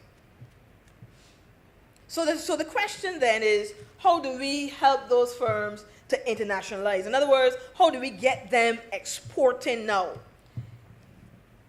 Because while we're creating economic activity for our small businesses, for our micro businesses, for our, the brands, the categories that we know, we talk about all the time, the barbers and the cosmetologists, the small retailers, the small shops, those in the catering business, the small restaurants and such like. They are catering to the domestic space. They're not going to export. They're not going to be really ever, I can't say ever, they may graduate to be, but they're not currently exporting. We still have to take care of those that are. Those that have been able to develop a product that can go beyond these shores. There's some who leapfrog. There's some who don't focus on the domestic market at all, but leapfrog the domestic space straight to the export market. How can we help them? And I think this is where the work now of that industry unit in the Ministry of Industry and International Business comes in. Because there's been significant work done by the late Professor Owen Arthur on a new industrial policy for Barbados. And this policy document proposed the creation of a Sustainable Industrial Development Act, which at its core, Mr. President, focuses on how to get those businesses either with the potential to export or currently exporting to grow their market share, to grow their operations. And so we look forward in the ensuing year to the work being done, or to be done by this unit, as we seek now with that external agenda to help our businesses to maximize the opportunities for export. So what are some of the things being contemplated? So what are some of the industries, the areas being contemplated? I saw in the brief from the Ministry of Agriculture, go back to agriculture again, Mr. President, the proposal for the black-bellied sheep as a sunrise industry. The black-bellied sheep, we've talked about this for a while. For a while, we've been talking about how we can monetize this. There's been some work done by the Center for Entrepreneurship and Food Security at UWI. I remember being a part of the launch of this major project. This land has been provided in St. Thomas to help us to build out that. What is contemplated in there is that there will be an opportunity to develop the black-bellied sheep into the production of various products, bags and leather belts and shoes and so on. I remember visiting the office at UWI and seeing some of the samples there. This has significant opportunity as an export product that we must, at this time, monetize. And I know that there's some work being done. I know, Mr.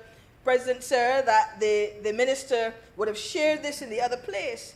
And I commend this effort and look forward to seeing the byproducts to come from the black-bellied sheep. But not only that, I also took note that we are moving from a sugar industry. The proposal is to have a sugarcane industry, and I support that again. Why? I read an IADB report, Mr. President, that suggested back in 2017 the world price of sugar was around US $0.12. In other words, 12 cents. 12 cents. And the report indicated that Guyana, which is touted as one of the most efficient in terms of managing a sugar industry, one of the most efficient countries in using their resources and so on, could not even produce sugar at 12 cents. They were at 40 cents. They were at 40 cents. Now, if Guyana was at 40 cents, we know where Barbados would be.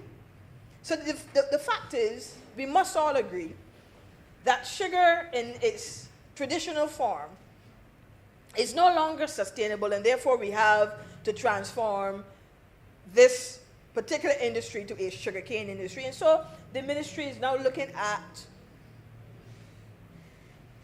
the creation, if you will, of a sugarcane industry, where the planting of sugarcane will be increased. I believe it is about 60% over the next few years, to be able to provide molasses specifically for our rum industry and other value-added products, I'm sure. And to be able to provide sugar directly to the consumer at retail prices.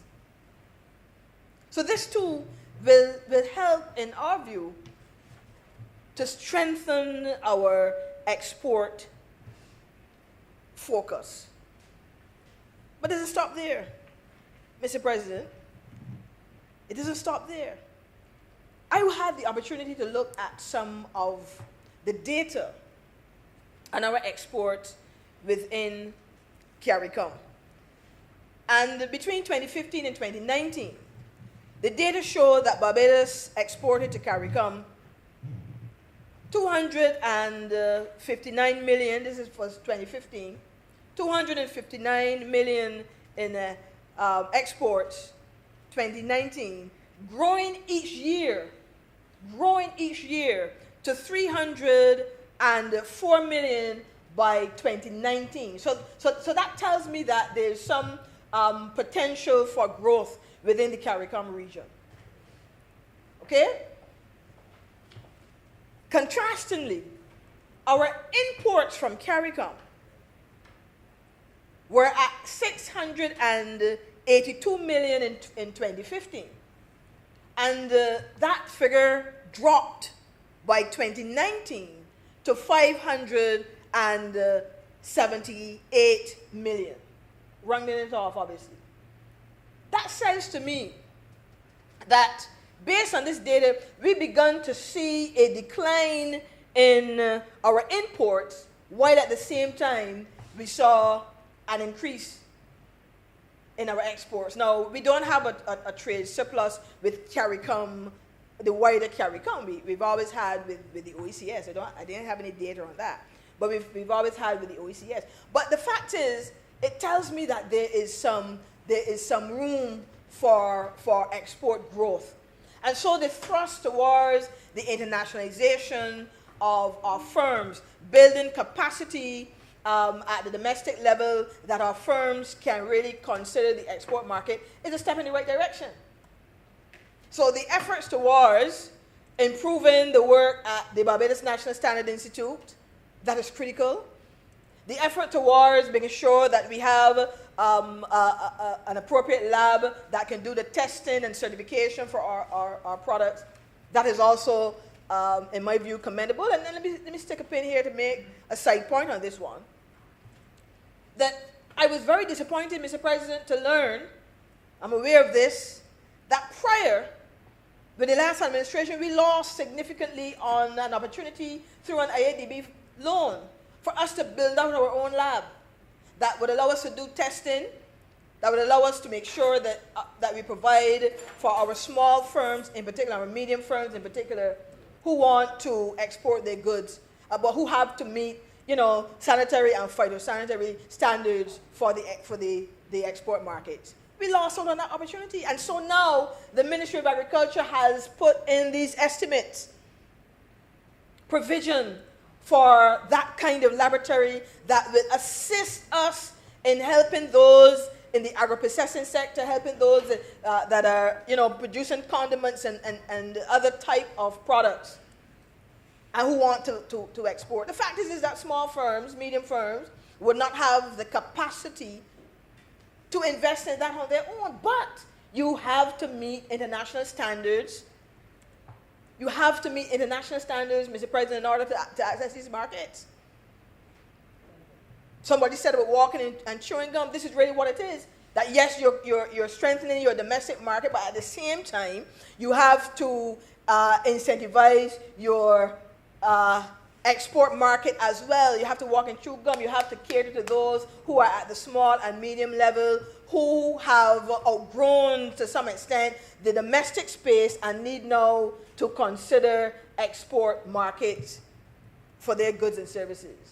And the data shows, Mr. President, that the services sector in particular, the services sector represent a growth opportunity, has potential for significant exports amongst MSMEs. Actually, our data indicates when it comes to the export of goods and services that the majority of this is found within our services sector, more so than industry. Our bigger enterprises tend to monopolize the area of industry.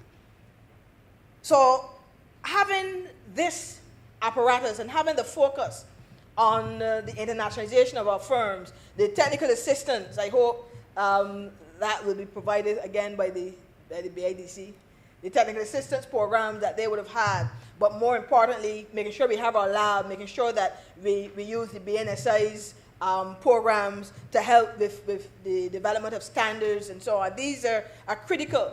And then providing the kind of capital now that will help firms to export. So not only will the stock exchange assist with that, but the guarantee schemes that have been put in place by the central bank and the IADB, there is an enhanced guarantee system that this government would have been able to coordinate through the IADB, administered by the central bank, to help with those businesses now at the next tier of their growth and development who want to export. So this, Mr. President, I must commend, when I look at the estimates, when I look at the plans proposed by these ministries to help with our business sector. We all know that it is business that trades. I move on to my third point. And quickly now, because I said I'm not going to be too long. You have 5 So, minutes more, Senator.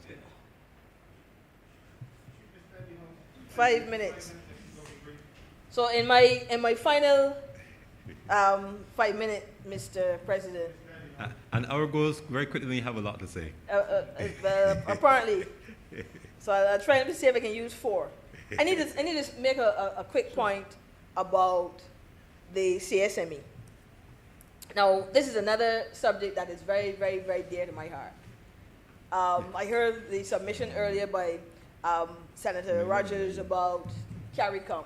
Mr. President, I remember I did a master's in science degree at UWI years ago. One of the best dissertations that I wrote was on the governance arrangement within CARICOM. This was a master's in integration studies. Matter of fact, I commend it to anyone who really has a love for the regional project, as I do. And while doing that research, it wasn't published. I hope that maybe I can still get it published.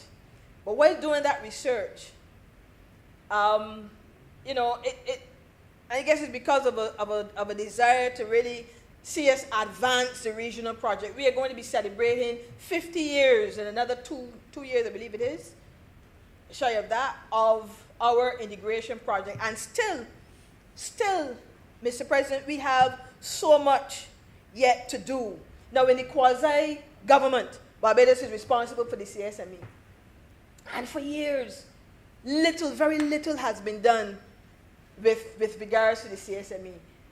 For years, Mr. President, I believe strongly in production integration as a solution, as a response, as a tool to help us build our businesses across CARICOM, within the region.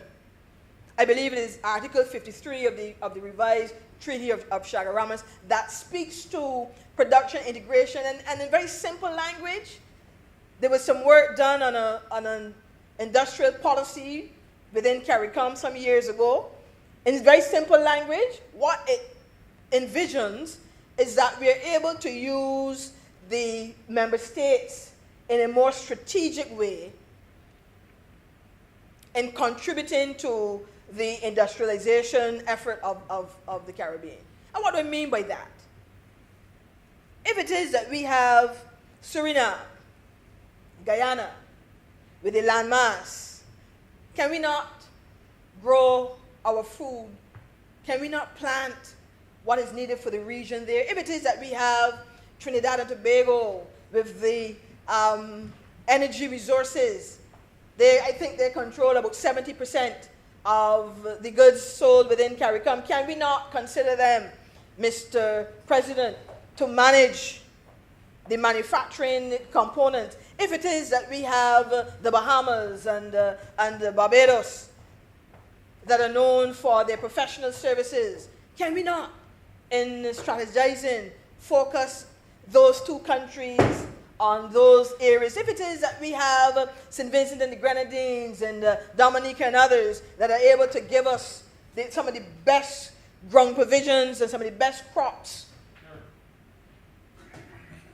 can we not look at that? Production integration, Mr. President, calls for the best allocation of resources across the member state based on the competitive advantage of each country. And for a while, those that can handle the transportation logistics. For a while, Mr. President, we have been on this. Now, time doesn't permit me, to go into what I have here, because I think I might be at 3 minutes by now. But I just want to quickly draw on this report, again, an IADB report, that looked at the status of CSME implementation. Okay? And it showed that the issue of the single market, 56%, Mr. President. So after us being at this now for a while, we still at 56% completion of the provisions relative to the single market. We are at 10% relative to the single economy. Now, as it relates to the legislative, the legal and institutional infrastructure, we are at 73%. So we can, feel good about that. At least we've done a lot better there in terms of trying to put various laws in place. I know that CARICOM Secretariat would have developed a number of draft pieces of legislation to try to get us to harmonize our laws across the member states. But, Mr. President, to be at this point, the free movement of goods, 56%, the movement of temporary service providers, 30%, the free movement of persons, 70%. It tells me that we have still a long way to go. And it was the Grenad's declaration in 1989 where we had agreed as a region to really deepen our efforts at integration and recommit, as it were, to this program of integration. Mr. President, 2021, we are still here with so much to be done. Now we must, in conclusion, we must credit our current Prime Minister for at least recognizing the importance of the private sector in this integration project and encouraging the private sector to come together and create the CARICOM private sector organization that will now have a seat at the heads of government and associate member of the community. That, in my view, is a step in the right direction because it now places the private sector at the table to be able to plan and strategize. And I know that one of the deliverables that they would have been given is the ability to look at how we can reduce the import bill of the region over a period of time. Their import bill, I understand, is over $1 billion US.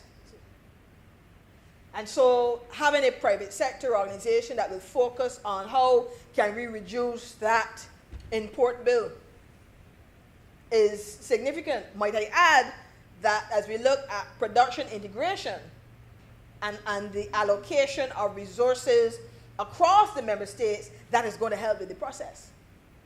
Because then we would be using each territory in a more strategic way. And I worked in the OECS, and I tell you, there's really no need for each of these small territories to invest, for example, in a brewery. That always used to boggle my mind. Each territory has a small brewery, right? When you can better, in my view, allocate your resources across CARICOM, across the member states, to produce more competitively for your people. Using your resources, drawing on the competitive advantage that each country brings to the table. So, Mr. President, I've been curtailed somewhat in the presentation. I still have a few more points. Not sure if I'm getting any indulgence. It doesn't look that way. I still have a few. I've not thought about government procurement as yet, Mr. President. Government procurement, I've not thought about that as yet. But nonetheless, I'm not getting a nod from you. I will seek to wrap up then to,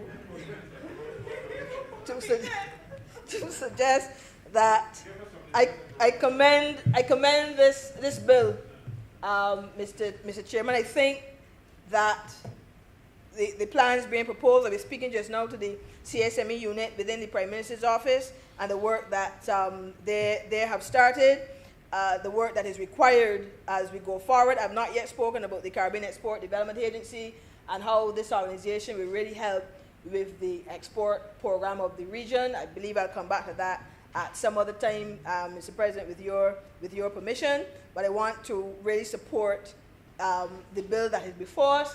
And as I said, I think that it speaks to the re-engineering for growth that is needed at this point in time. It is a whole of country approach. That's what it really requires, a whole of country approach, making sure that it's not just the ministries, but all of civil society, the private sector, etc., are involved in helping now to re-engineer and put Barbados on the path of growth that is required. And with those words, Mr. President, I'm obliged. Thank you very much, Senator Dr. Holder. We really appreciate it. Senator Maynard. Senator Mr. Maynard. Thank you, Mr. President. I can assure the chamber that I will be brief. Mr. President, I rise today with a heavy heart, not because of the appropriations bill, but probably because of one of the consequences of COVID-19. Mr. President, in the last 6 weeks, we've lost 3 citizens, 2 of them very young, in road traffic accidents. They're all cyclists. And it's happened at a time when movements of persons were relatively restricted. And yet, 3 persons lost their lives while cycling. Was it avoidable? And are we doing enough? Are we doing enough to provide not only expanded highways and roadways, but are we providing enough safety for our pedestrians and our cyclists and our motorists? You can go into a top-end company selling vehicles here and buy a vehicle with collision warning and collision avoidance devices, but there's no such thing for bicycles. And I lament the fact that the NGOs are constantly speaking about road safety, but I've not heard any clamoring from anyone in government about road safety. If it's been said, Mr. President, I have not heard it. I looked at the estimates under the Ministry of Transport and Works and Water Resources, trying to find any line item for road safety. And the closest I could find was headed improvements to traffic management, $3 million. I would like to believe that somewhere within that item, there's a significant amount assigned to road safety for signage, not just hard signage, but what I call soft signage. In the not too distant past, Mr. President, I was in Toronto, and I sat for 20 minutes on a bench near the St. Lawrence Market because I was fascinated by a particular sign. And it was an electronic sign that was solar powered. And it monitored the speed of traffic that was coming towards the sign. And as you approach the sign, it told you what speed you're going at. And if your speed was close to the limit for the area, it turned red and it flashed. Mm-hmm. I can't tell you if there are consequences for speeding there or not, if you were photographed or you were fined, but simple things like that can save lives. And Mr. President, I implore us to educate everyone about road safety, starting in the schools, Mr. President. We have lost children while they were crossing roads, and it's unnecessary and it's avoidable. Mr. President, we will not achieve a zero death rate on our roads, but there are things that we can do to improve the outcomes. Our roads are narrow and our buildings are close to the roads, so we cannot have bicycle lanes on every road, but there are some roads where we could probably have designated bicycle lanes and have restrictions to vehicular traffic so that people can cycle and have safe recreation.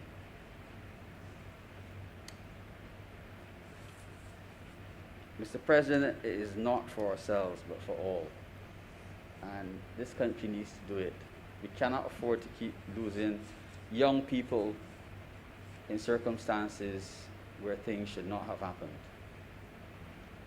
Mr. President, the COVID-19 pandemic is not over. It is not over by any stretch of the imagination. And I am pleased to say that this government has not been asleep. It has not been a sleeping giant, and it has been doing incredible work in keeping this country safe from the ravages of COVID-19, but at great cost. I listened to Senator Cummings yesterday, Mr. President, lamenting the pain that she saw in a visitor to this country who missed their flight and had to wait for a long time for a COVID test. But let me assure you that that was not unique to our visitors. Our patients in this country suffered similar consequences in much larger numbers. But I'm pleased to say that the problem has been resolved, and hopefully, if we are unfortunate enough to have another surge, such a problem will not happen again. Mr. President, when there's disruption in an activity, some of us will throw our hands in the air and decide that all is bad, but there are always opportunities. And the disruption that was caused by COVID-19 provides some opportunities for positive change, really positive things. There's been significant injection of capital into the QEH with the changing of obsolescent equipment and building out things which are needed. The government has spent probably close to $70 million on the efforts in COVID-19, and there's a wonderful facility in North Island called Harrison Point. And we know that COVID-19 will not last forever. What we should not do, Mr. President, is wait till we declare it is over and start to think of alternative uses for Harrison Point. We now know that even those persons who are deemed asymptomatic when they have COVID-19 do suffer consequences. And rehabilitation is big on the cards. And maybe it's food for thought for health tourism. Mr. President, the QEH is no longer located in Martindale's Road. It is at Harrison's Point. It's at every isolation hotel, and indeed, until recently, it was in a nursing home. So, the campus of the QEH has to have access to lab facilities in a timely fashion, and also access to radiological facilities. We saw that one of the requirements for COVID-19 treatment is always oxygen. And while this country never ran short on its supplies, it was clear that there was a need for the public sector to be able to generate more of its oxygen for its uses. So we now have in place an oxygen generator at Harrison's Point and new ones installed at the QVH. Mr. President, that is a great achievement. But I wish to make a plea, Mr. President. There is a CT scanner being installed at Harrison's Point. It's a wonderful piece of equipment. It is portable. I do not recall any other place in the English-speaking Caribbean having a portable CT scanner. And it would be a travesty, Mr. President, if we should convert it to a fixed site scanner. This country has a military field hospital, and I had the privilege of visiting it. It was an unbelievable experience, and I felt proud as a Barbadian that we had a military field hospital of that quality. There'd be no better device to complement that hospital, Mr. President, than having a portable CT scanner. Because whether we want to believe it or not, in time, we will have a natural disaster. The hurricanes will not always miss us. Eventually, Mr. President, we will be struck. So, if we have a military field hospital that is mobile, and we can set it up anywhere, what better complement can you have than have a portable scanner that you can move with it? And we will not necessarily deploy it in Barbados, it might be deployed in another Caribbean territory. So we must not destroy opportunities by dealing with the immediate needs, Mr. President. Mr. President, I listened to our Minister of Health, I think it was last week, speak to the fact that there was a study which was led by a Trinidadian professor that looked over a period of time at the cost of healthcare in Barbados. And I, in my own mind, I decided that it could not have been done alone, that it had to be done in conjunction with the planning unit of the Ministry of Health. So I took that as a given. But the minister declined to speak more to this because he felt that the timing was inappropriate, given the fact that it wasn't presented to cabinet. I believe, Mr. President, is a missed opportunity. There is no better time, Mr. President, to speak to costing and what health services cost than now. Within this estimate, Mr. President, I see that the QVH under a line item will be having a reduced budget. It means, therefore, we have to look for cost savings. And it's important that everyone in this country, citizens and others, understand that every time you see a doctor or nurse or have an activity, there is an associated cost. And we need to make sure that all present know what the costs are, because they have to be paid. So as early as possible, Mr. President, I look forward to hearing what that study, which unfortunately is now 2 years old, reveals. Mr. President,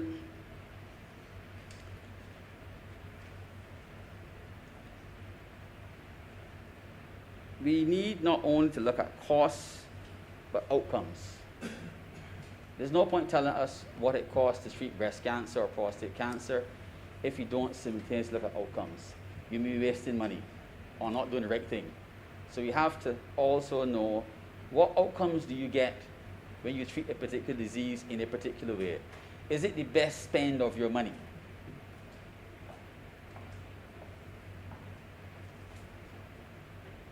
I'm sure that there's research that's already been done, but there's a lot to be done, and there's lots of data collected, and we need to get it out there so that people understand why things are being done and the reason for change, because we are all resistant to change.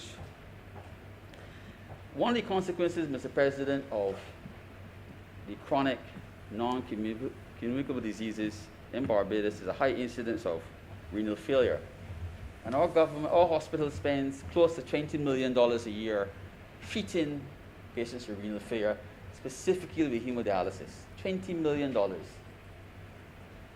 of a budget, last year I think the budget was $147 million, and we spent almost $20 million treating hemodialysis.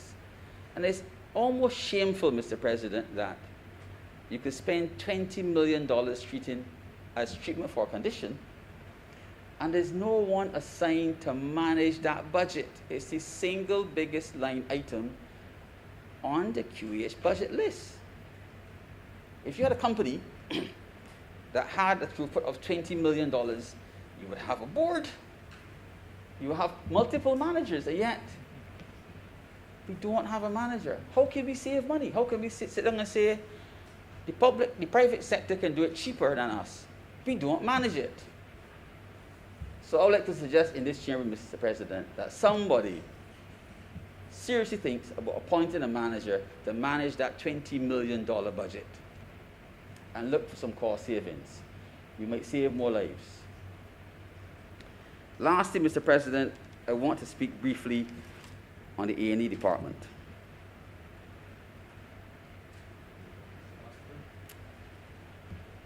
Senator Haynes spoke of the positives, and I do not wish to dwell on the negatives. But every time, Mr. President, there is the inkling of bad weather, that we have a system in the east, there are fears about flooding. And we know that currently there's lots of work being done on the Constitution River, and it's being dredged and widened. But there's always this threat of storm surge. And those of us who understand the QEH know that there's a ground floor, which is on the eastern side, and a lower ground floor. And the accident emergency department is on the lower ground floor. So whenever there's a threat of a hurricane, we have to evacuate the accident emergency department and move it upstairs.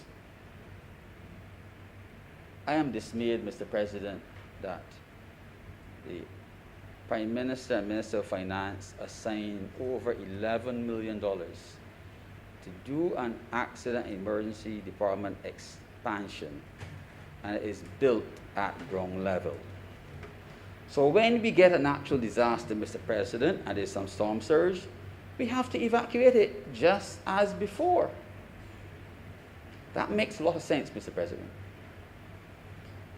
We pay professionals, Mr. President, to advise and to do the construction.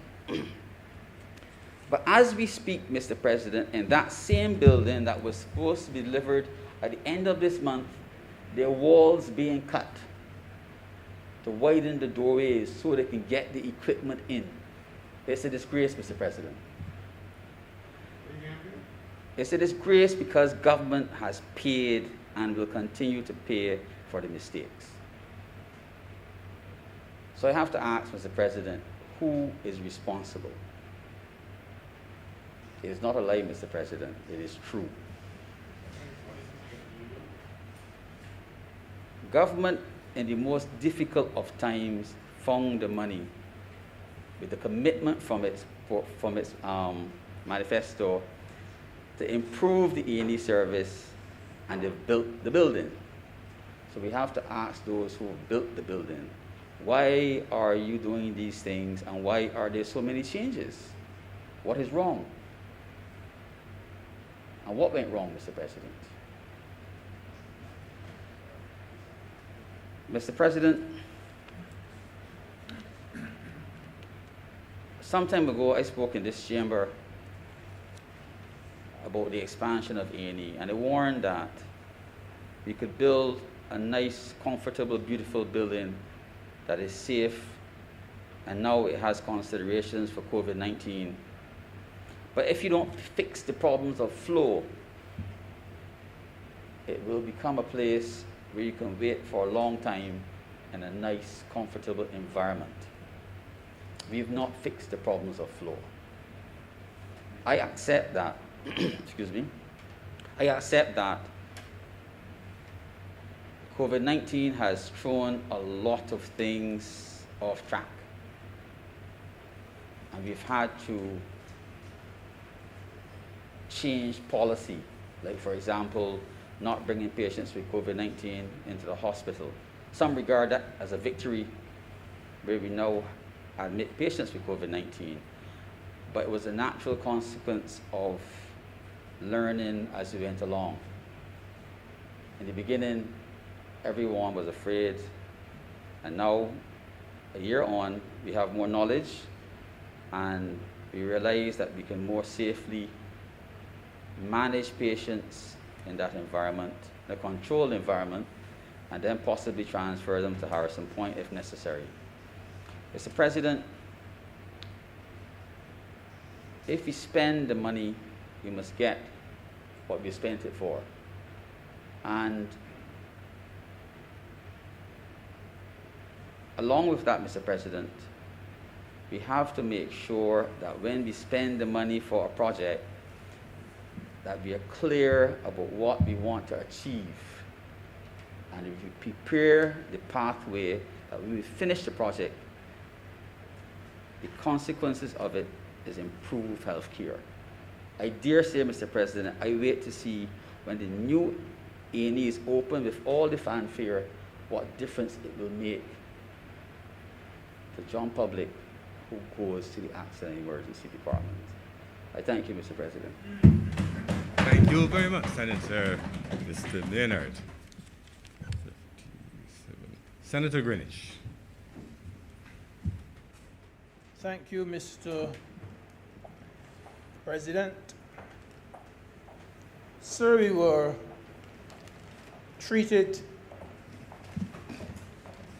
in this chamber to some extremely good contributions. Indeed, sir, we have had to assimilate a lot of good information. All of the speeches given in this assembly, sir, were excellent speeches and with solid information. Now, Mr. President, my memory of estimates debates when I was in the lower house, and indeed, sir, at the same time, knowing what went on in the upper house during the debate on the appropriation bill, so those debates were massively political. They were extremely fiery, and you can bear me up with that, sir. Fiery. And as I commence my short speech, sir, I have to say that someone between today and tomorrow must make a political speech. A speech that creates a little uneasiness somewhere. A speech that creates a little trouble somewhere. I'll leave it at that for the moment. Mr. President, when I left my office this morning, I was asked, where are you going? I said, I'm going to Senate. Again, you went there yesterday? I said, yes, I not only have to go there today, but I have to go there tomorrow, Friday too. And then the question was, what are y'all debating that is so important that you have to go there for 3 days? I said the appropriation bill. And then I had to explain what that is. And to let them know that appropriation really means the act of providing money. And to appropriate, all it means is to set aside, to allocate, and to reserve money for the respective ministries and the respective government agencies. That is what it is all about. So in a way, I had my visa to go. Now, Mr. President, the appropriation bill in the Senate is one of the few instances where senators are allowed to speak on any topic under the sun. Any topic. You can speak on agriculture, education, tourism, foreign affairs. You can speak about customs, the gymnasium, defense force, the law courts, the bus stand, the NCF, Prime Minister's office, everything. And why? Simply because the money is to provide funding and financing for every single aspect of government, which makes the debate as wide as possible. You can criticize the Prime Minister during the estimates debate, and you would not be off topic. You would not be off topic. You can criticize government, any arm of government, and you will not be off topic. But I caution the critics that there is money in the estimates too for the office of the opposition as well. And therefore, sir, I may have to throw a stone or two in that direction. You got to make it a bit uncomfortable and uneasy. Mr. President, this morning when Senator Sands came in, he spoke and he said that Barbados was doing well. He said that this country of ours was doing extremely well until COVID cat-spraddled our economy. And I agree with him. And this has been, sir, the most challenging period perhaps the world has ever experienced. COVID has devastated economies. It has wiped out jobs. Yesterday we heard how Senator Springer was speaking, and he said how it has disrupted children's education. We know for sure, sir, it has disrupted people's savings. It has changed lifestyles all over the world. All over the world. COVID has affected every single country. In some instances, within certain countries, COVID has impacted every parish, every municipality, every county, every borough in some countries. COVID has had, Mr. President, a negative impact on every economy in the world. And may I remind certain persons, sir, that Barbados is not part of another world. It belongs to this world, and Barbados will not end up unscathed. Where Barbados is concerned, sir, our hospitality industry crashed. Our tourism sector was decimated. Perhaps eliminated is a better description of what happened. There was no work, sir, for those in tourism. And indeed, once you remove the mainstay of our economy, this had a ripple effect Thanks. Yes. This had a ripple effect on many businesses in the country. Many businesses had to shut down, had to shut the doors. Small businesses, Mr. President, were brought to their knees. Some of them were never reopened, and perhaps will never reopen. And where there was a reopening, Mr. President, what used to be full-time work is now just part-time, and indeed, sometimes no time at all. You know, so we heard yesterday when Senator Cummings spoke, and she spoke with passion about those 35,000 persons in the tourist industry.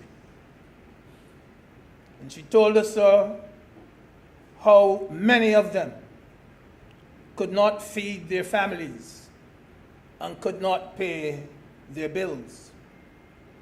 But today, Senator Franklin, he found it necessary to say that this government does not care about the workers of our country. This is what his opinion is. And we know all along that this government has been trying its best and doing its best for the workers of Barbados.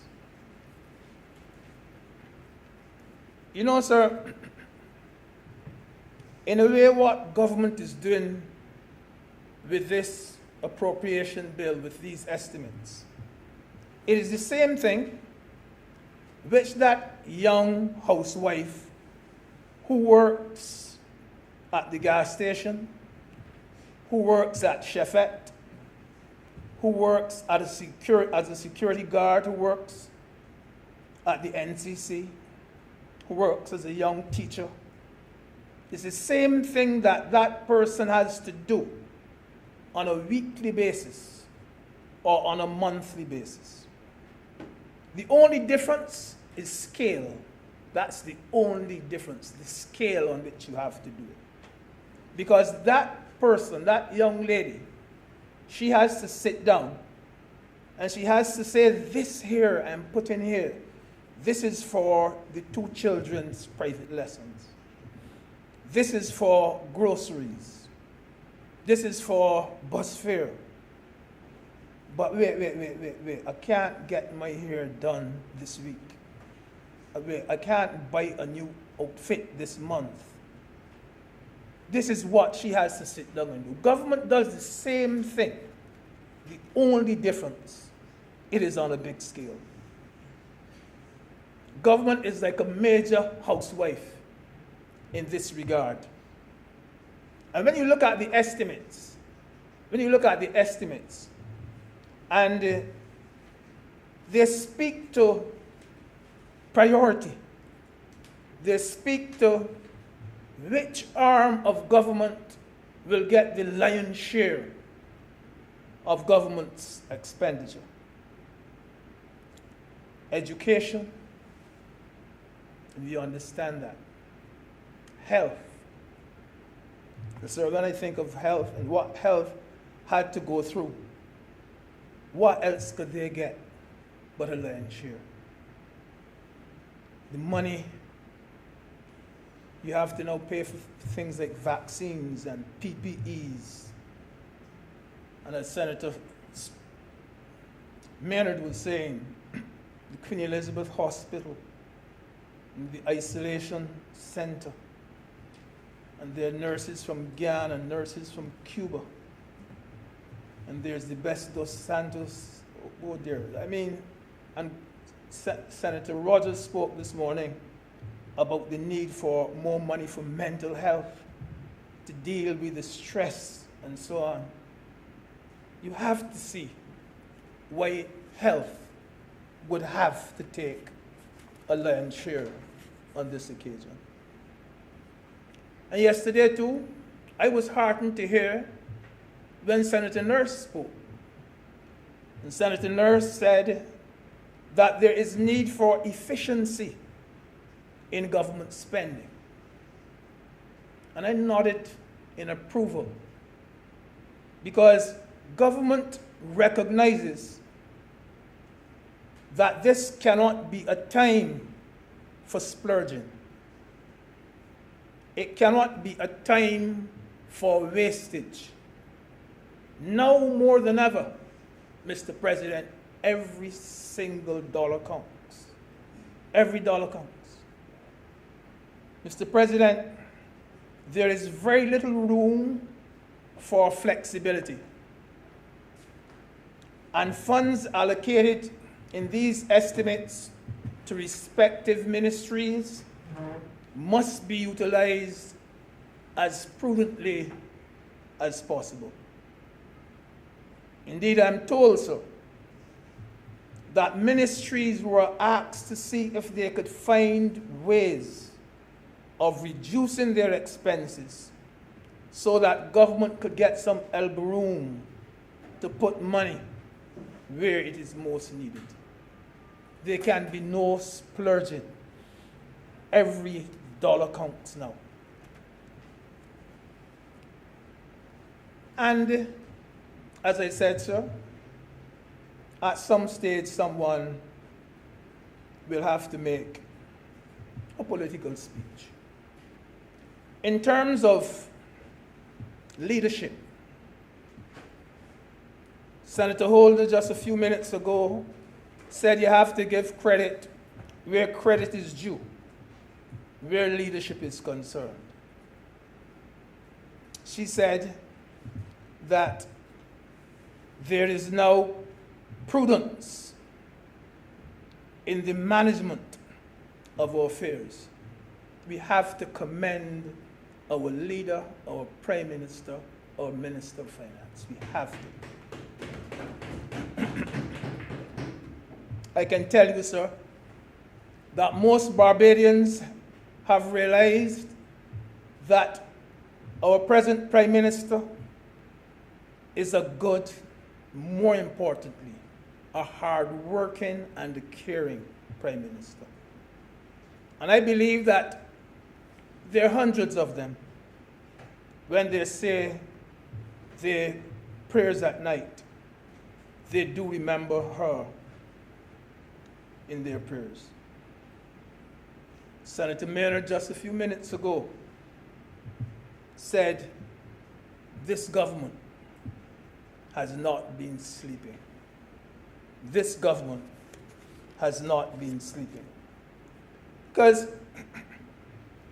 here is a Prime Minister, sir, who up front, she admits to having her own health challenges, tells the island, tells the country. And she worked hard in spite of it. Who admits that sometimes she has sleepless nights, worrying about managing this country. Who meets sometimes a day with 10 or 12 persons or organizations on a daily basis. And you know, sir, I don't know Senator Cummings and Senator McCartney remember. About a month ago, sitting at the lunch table, they were commenting on the number of meetings that they had to go to with the Prime Minister. And that was only with them. And she has so many others that she meets with as well. And they were talking about the hours that they have to go to these meetings. Always working. Always working. The Prime Minister, sir, that put pen to paper to contact the Prime Minister of India to obtain vaccines for Barbadians.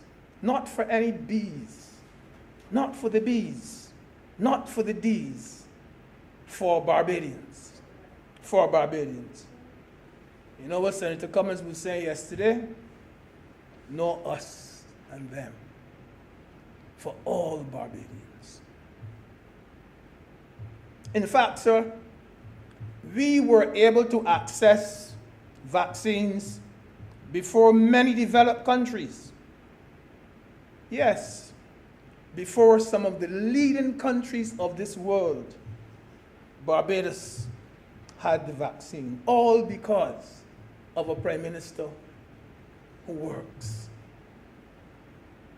And while all that is going on, she could still find time to pay this country's debt, which was due to the University of the West Indies.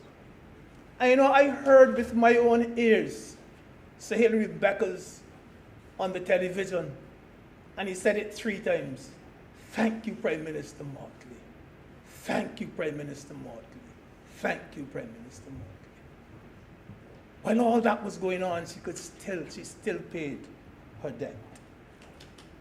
A Prime Minister, Mr. President, who has put various measures in place to prevent vulnerable persons from being destroyed by this pandemic.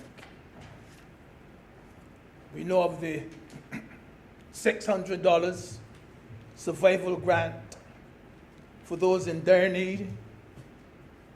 Senator Springer spoke about providing technological devices for our school children who didn't have.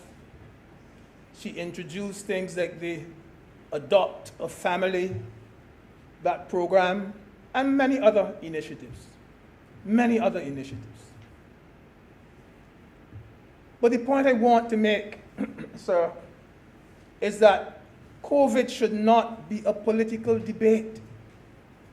COVID should not be a political debate.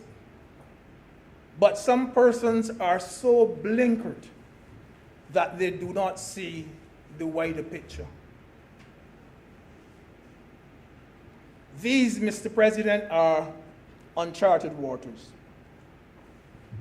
COVID was and still is something unknown to the world. Our Prime Minister is learning about COVID on the job. Sir, there is no textbook. There is no reference book.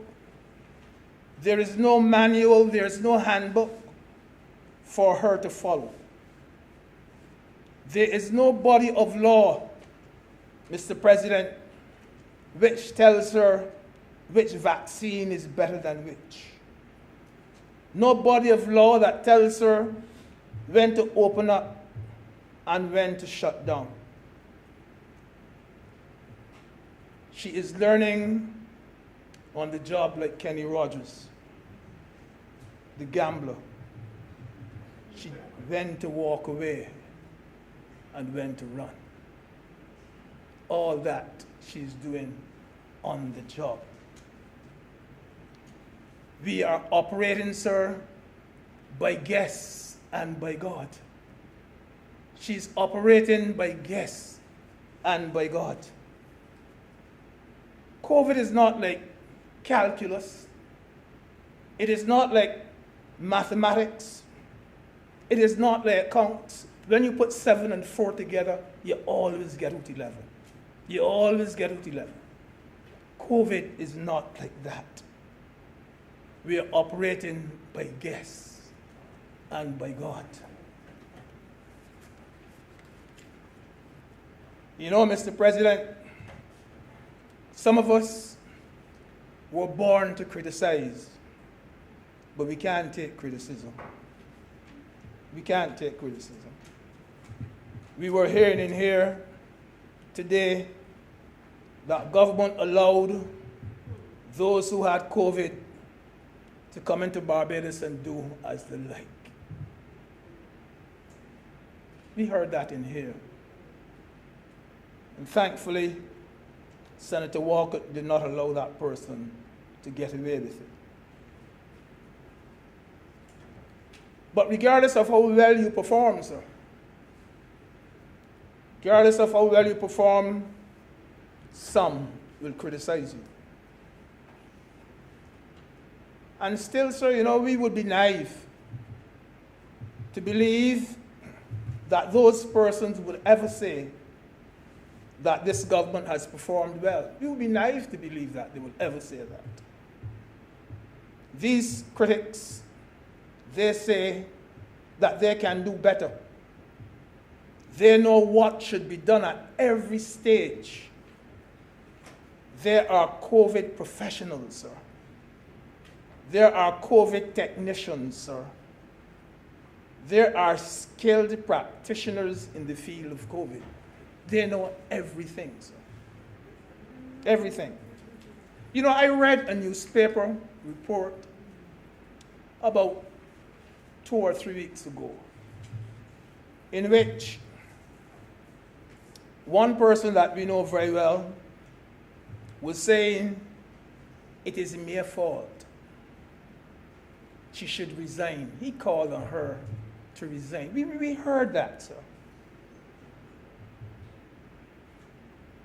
Today, that same person went as far as to say that every person who died of COVID after January the 1st died as a result of government's negligence.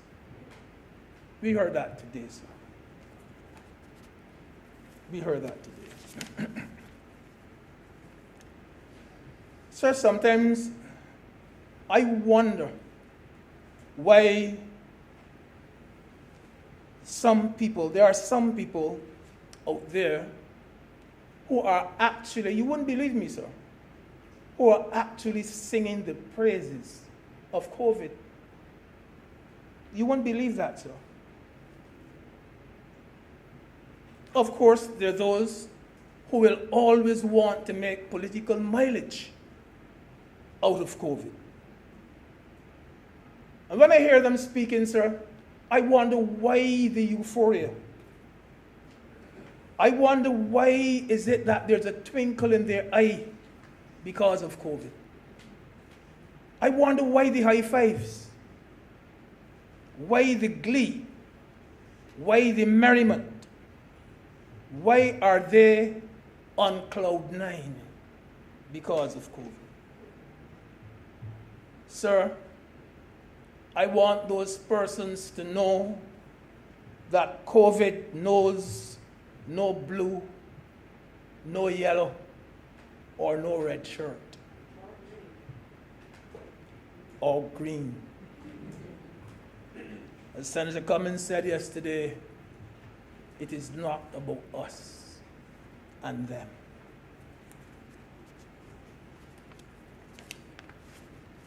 So what our Prime Minister has to do is to play the hand that she has been dealt. Play that hand as best she can. She inherited a dysfunctional government on the brink of destruction. And now COVID lands on top of that. And sir, I personally shudder to think what would have happened to Barbados if she did not put her reassuring hands to the wheel. Mr. President, I remember on New Year's Day 2020, and there was a cartoon in one of our local newspapers, and that cartoon had our Prime Minister driving a car. And the cartoon said words to the effect that she was indeed driver of the year 2019. I considered it, sir, to be an acknowledgement that she had dealt masterfully with most of the issues of that year. I ask your permission, sir, to allow me to continue with that metaphor, that imagery of driving.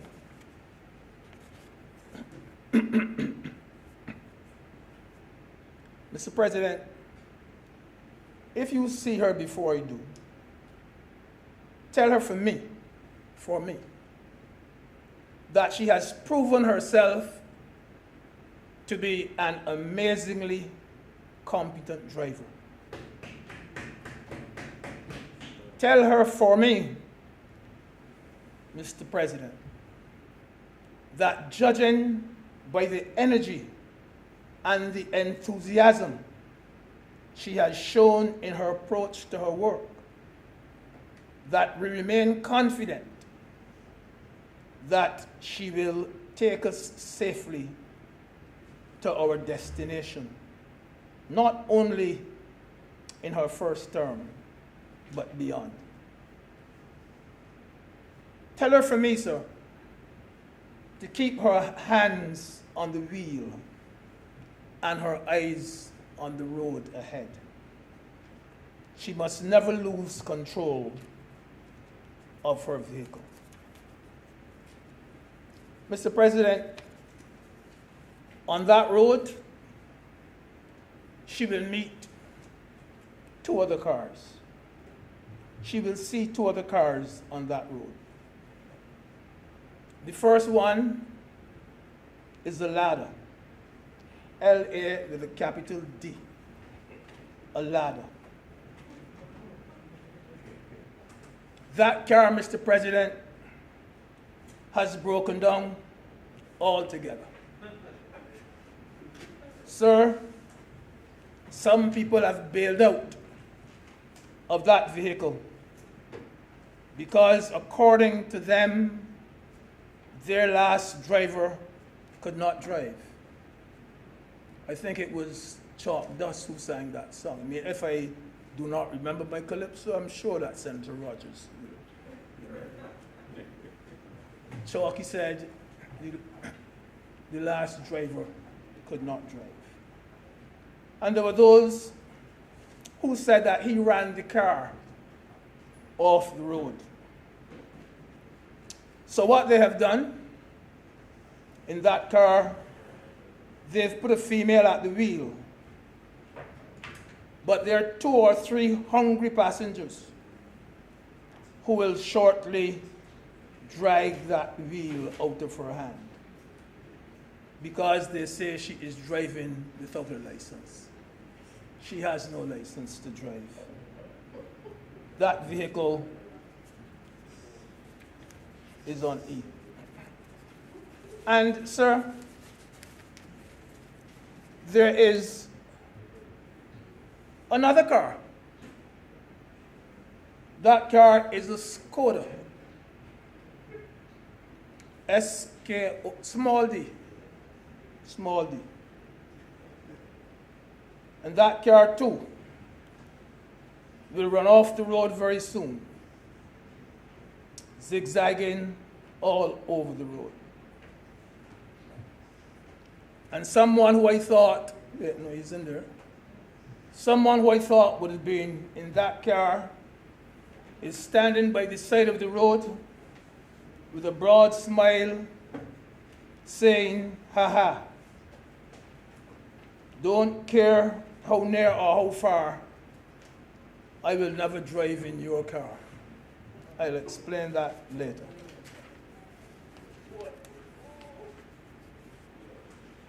Mr. President, tell her from me that she does not have to drive at the speed of Lewis Hamilton to be a good driver. Tell her to drive at her own speed, the speed at which she is most comfortable. And that is all I ask of her. Drive at her own speed. Because sometimes you may not be able to travel along the road, Mr. President, as fast as you would like. some of your very own passengers may urge you to speed up and go faster. But, sir, no matter how slowly you are forced to travel, my advice, just don't stop. Don't be reckless. Just keep going. Because, sir, never before have Barbadians traveled on a road which was so bumpy. Never have we traveled on a road which was so rough. And now we are on a road which is so dangerous. And we are not yet off the bad road. We are still navigating our way over this bump. And it is indeed a big, big bump. But we can see a smooth highway not far away. And yes, obstacles may be put in her way, Mr. President, but tell her even if she comes to a roadblock, don't stop. Just make a detour and keep going. And don't forget, sir, to tell her that for me.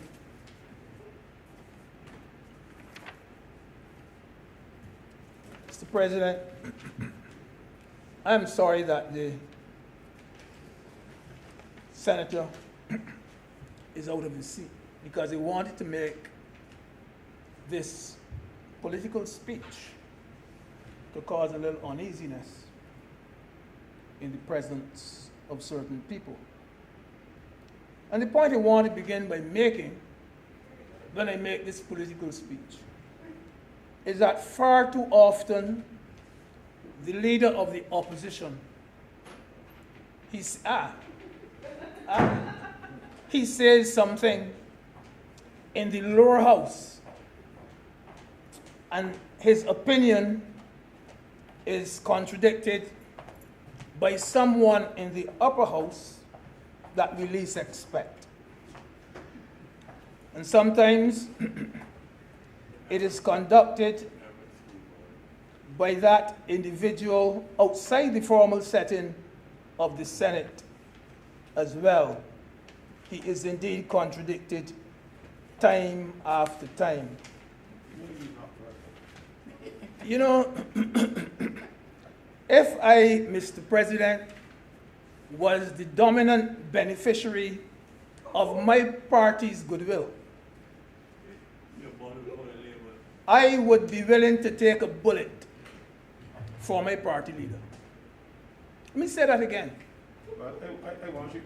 That if I was the dominant beneficiary of my party's goodwill, I would be willing to take a bullet for my party leader. I would mention my party's name 24/7. I would mention it in a heartbeat. I would mention it in my sleep. If my leader wanted me to run in St. George North, I would run. I would run.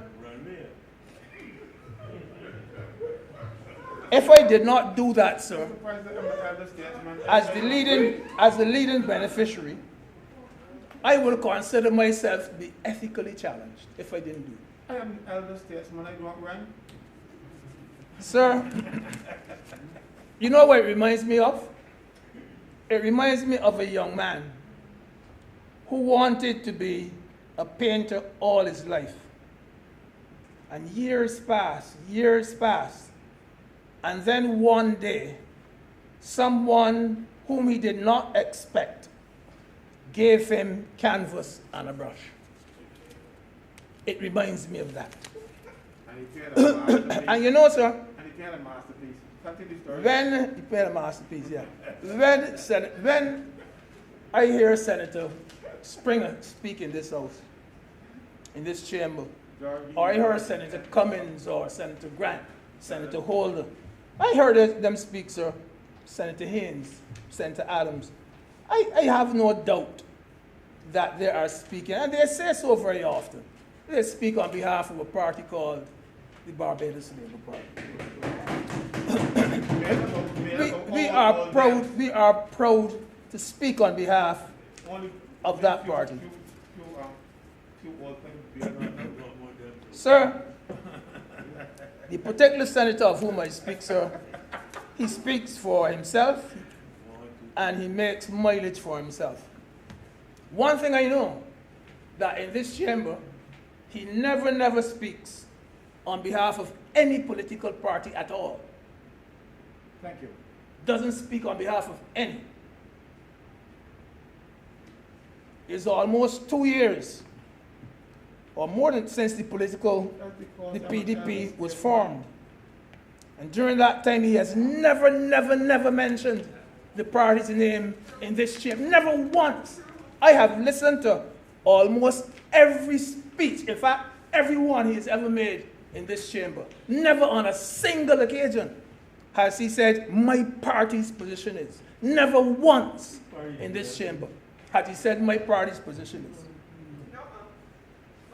He never said, we in the PDP believe such and such. Never a single occasion. He never said, I am a member of the, never once. Remember just the way he was standing up saying, Mr. President, he's misleading the Senate. He's on the point of order, he's misleading the Senate. I have said in this place before that I'm a founder member of the People's Party for Democracy and Development, PDP. You know, and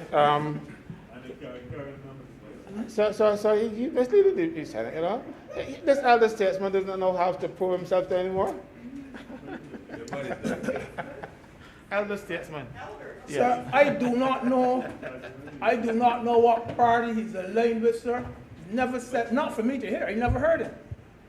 For all we know, sir, he's a Republican. For all we know, sir, he is a Republican. I do not know what party he belongs to. But sir, to his eternal credit, sir, he has promoted himself very, very well. One of the best land surveying firms I have ever known, and a good one. Myself and the fella I ran against him in St. Philip North, one of the best land surveying firms in this country was a firm called Franklin and Franklin. You know, we got Franklin and Franklin in Senate too. Franklin and Franklin and Franklin. Nobody but Franklin and Franklin and Franklin.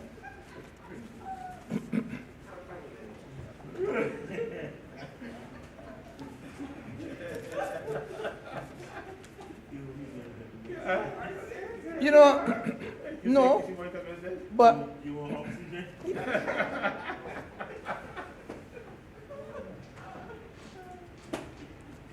promoted himself right. Today we heard, for instance, that he has 64 workers at a particular hotel. But you know, he's a boss at doing this. Comes in and I saw this number of people. But I would join. Boss at doing it.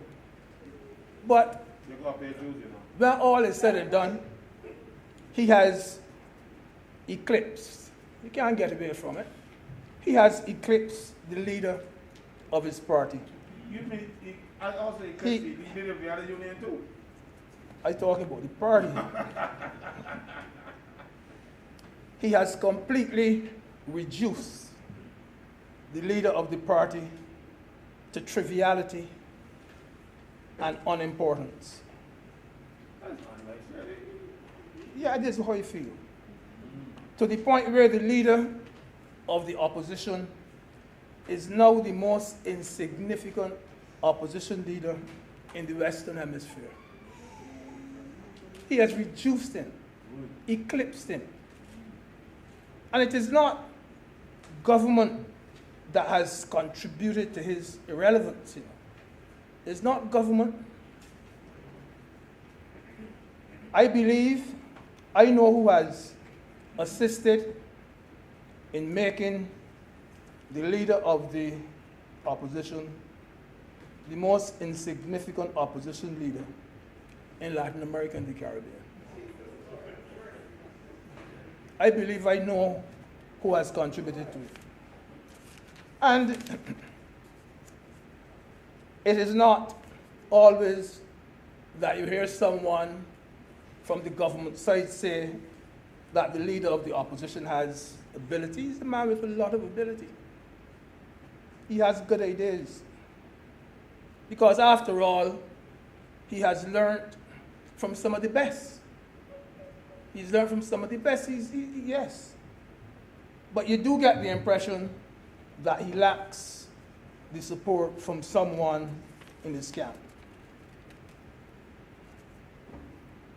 You know, Mr. President, I want to make the point, though, that I'm not trying to drive any wedge between the leader of the opposition and anyone else. I am only the messenger.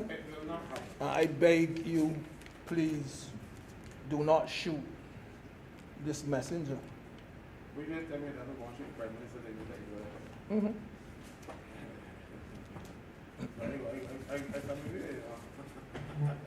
You know, sir, the leader of the opposition at one stage had his eyes set. And you know, when I began to speak, I said quite early that there is money for the office of the leader of the opposition, and that you might be able to criticize him because money is in these estimates for him, and that is why I'm doing it. No, but there's not money there for him? For anything. No, there's none there for the opposition? Yeah, so he said he wanted to be prime minister. And my answer to that is, if you want to be a leader of a country, you can't be wishy-washy. You know, you must have if you have ambition to be prime, you can't be wishy-washy. You have to be able to put your foot down sometimes. Oh, you're the one who plotters. This morning, Senator Rogers quoted from Shakespeare, quoted from Julius Caesar. And I too am a student of literature. I will quote from Shakespeare too, but I'll quote the part where Mark Antony said, "When that the poor have cried, Caesar hath wept." And then he went on to say, Brutus says he was ambitious. He went on to say, ambition should be made of sterner stuff. That is the part. Ambition should be made of stern. You can't be wishy-washy. No, you people like You can't be. Oh, yes, yes, yes. Can't be wishy-washy. So the point I'm making though is that you have an opposition leader who can stay in the opposition office, very well appointed office, and he can see a little mosquito as far as China, but he cannot see the elephant. He cannot see the elephant in the same opposition office. And you know, you have to be honest that if I remember the Right Excellent Earl Walton Barra, he was an opposition leader. JMG Tom Adams, he was an opposition leader. Owen Seymour Arthur, he was an opposition leader.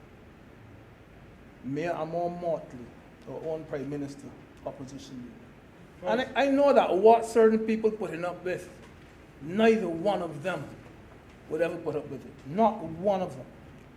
Not one of them. So, Mr. President, I just wanted to make those political points. And I feel like quoting a bit of Shakespeare again too. Because, yeah, Senator Rogers will recall that in the same Julius Caesar, a soothsayer had said to Caesar, beware the Ides of March. I know, sir, the two persons who were closest to Caesar were Brutus and Cassius. And they were even closer to Caesar than Caesar's wife, Calpurnia. Mm-hmm. And you know, Cassius, and you know that on the Ides of March, the 15th of March, Harder Caesar, even though the soothsayer had told him not to go into the market square, don't go into the capital, he still went. It is there that he lost his life. And the first man that dropped that dagger in him was Cassius. But then the one that hurt him. Then he looked back. He saw Brutus coming towards him. And he shouted, you got it? He shouted, Pt2 Brute. He couldn't believe it, that the man he had done so much for. No, that's right. The man he had done so much for. When your dog bite you, you will bite. That's what Bajan said. That's what Caesar meant, you know. When he said Pt2 Brute, that is exactly what he was saying. So, Mr. President, let me just close and say why I think that I believe that the leader of the opposition believes that a particular senator in this chamber is the only ship in the harbor. I believe that his leader has a lot of confidence in him. The leader of the opposition has a lot of confidence in him. I believe that the leader of the opposition believes that if he runs, he is going to swing the polls in favor of that party. I believe the leader of the opposition believes that if he runs, he'll be able to do for that third party what the PDM with Wendell McLean and Frank Allen and those, and what Dr. Richie Haynes with the NDP could not do, because he has the magic to do it. I believe, sir, that the leader of the opposition believes that if he speaks in Bay Street or wherever, the Esplanade on the final night, that all Barbadians will flock around him and there'll be nobody else to go anywhere. I believe that the leader of the opposition believes that if he runs, all 30 seats will be sewn up by them. I believe that the leader of the opposition believes that all of the candidates are just small guest houses, and this is one 5-star hotel. And that once he would not give the leader of the opposition any confidence or any support. And some of us believe, Mr. President, that we are the center of the world. Some of us think, sir, that we are indispensable and that without us, the universe will collapse. But, Mr. President, let me quote from one more person. That's Charles de Gaulle. He made one of the most profound statements the world has ever heard. Charles de Gaulle said, "Our graveyards are filled with indispensable people." You know how profound that statement is? Our graveyards are filled with indispensable people. The world goes on without them. Mr. President, I support this appropriation bill, I'm obliged to. Make you feel a bit uneasy, man. Thank you very much, Mr. Deputy President. Senator Grant.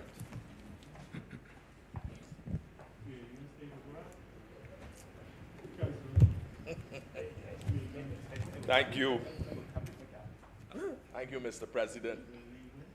Senator Grant, before you get into full strike, Mr. Deputy President, will you take the chair for a few minutes, please? Sure.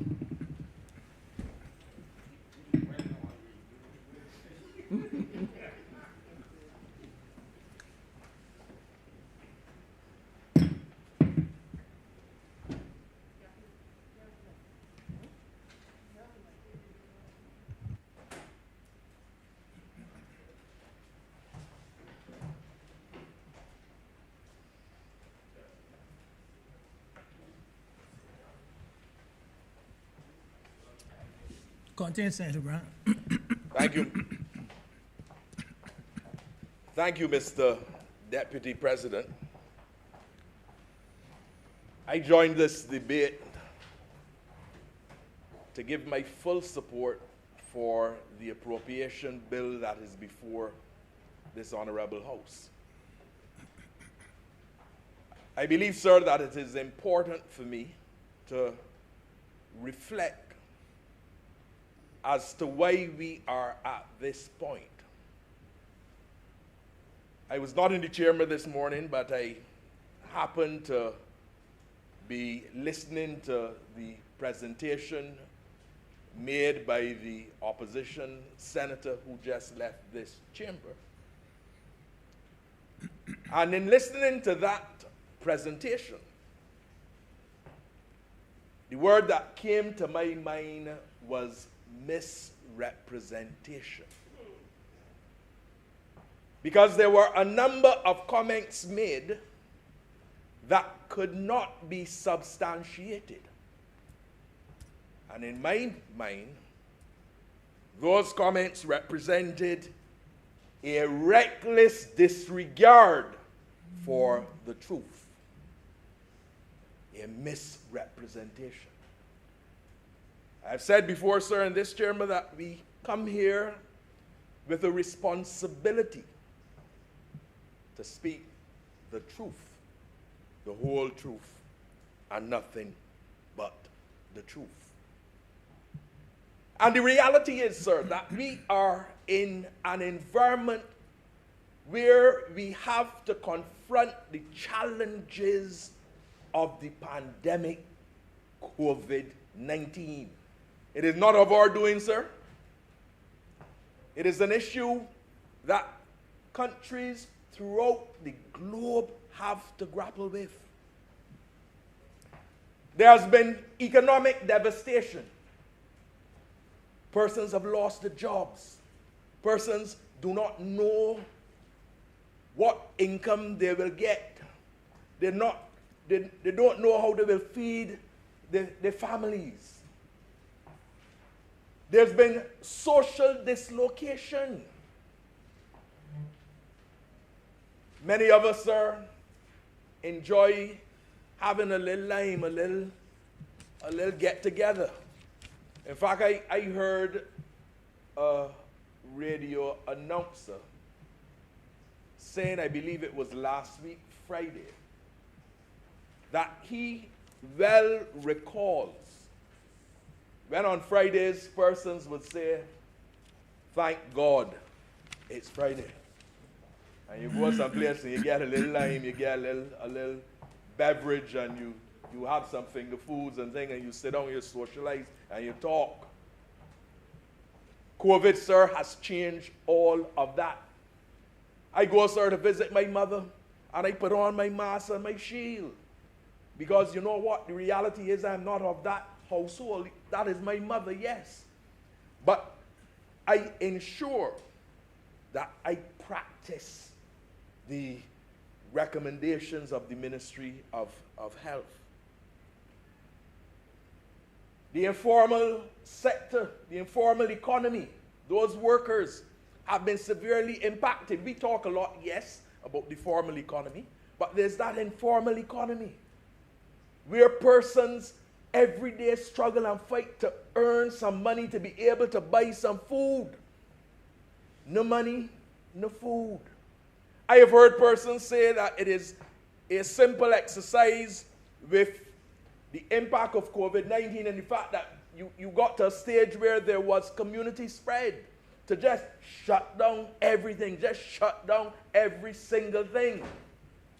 But the reality is, sir, that there are persons in Barbados who every day have to fight in order to get something to eat and to get some money. And we as a government must look after and look out for those persons.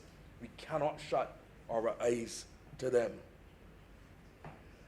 And therefore, sir, I am of the opinion that these estimates of revenue and expenditure as provided for through the appropriation bill takes a holistic approach as to how we have to deal with the challenges and the problems that we have. Sir, it cannot and it could not have been an easy exercise for the Ministry of Finance to come up with the estimates.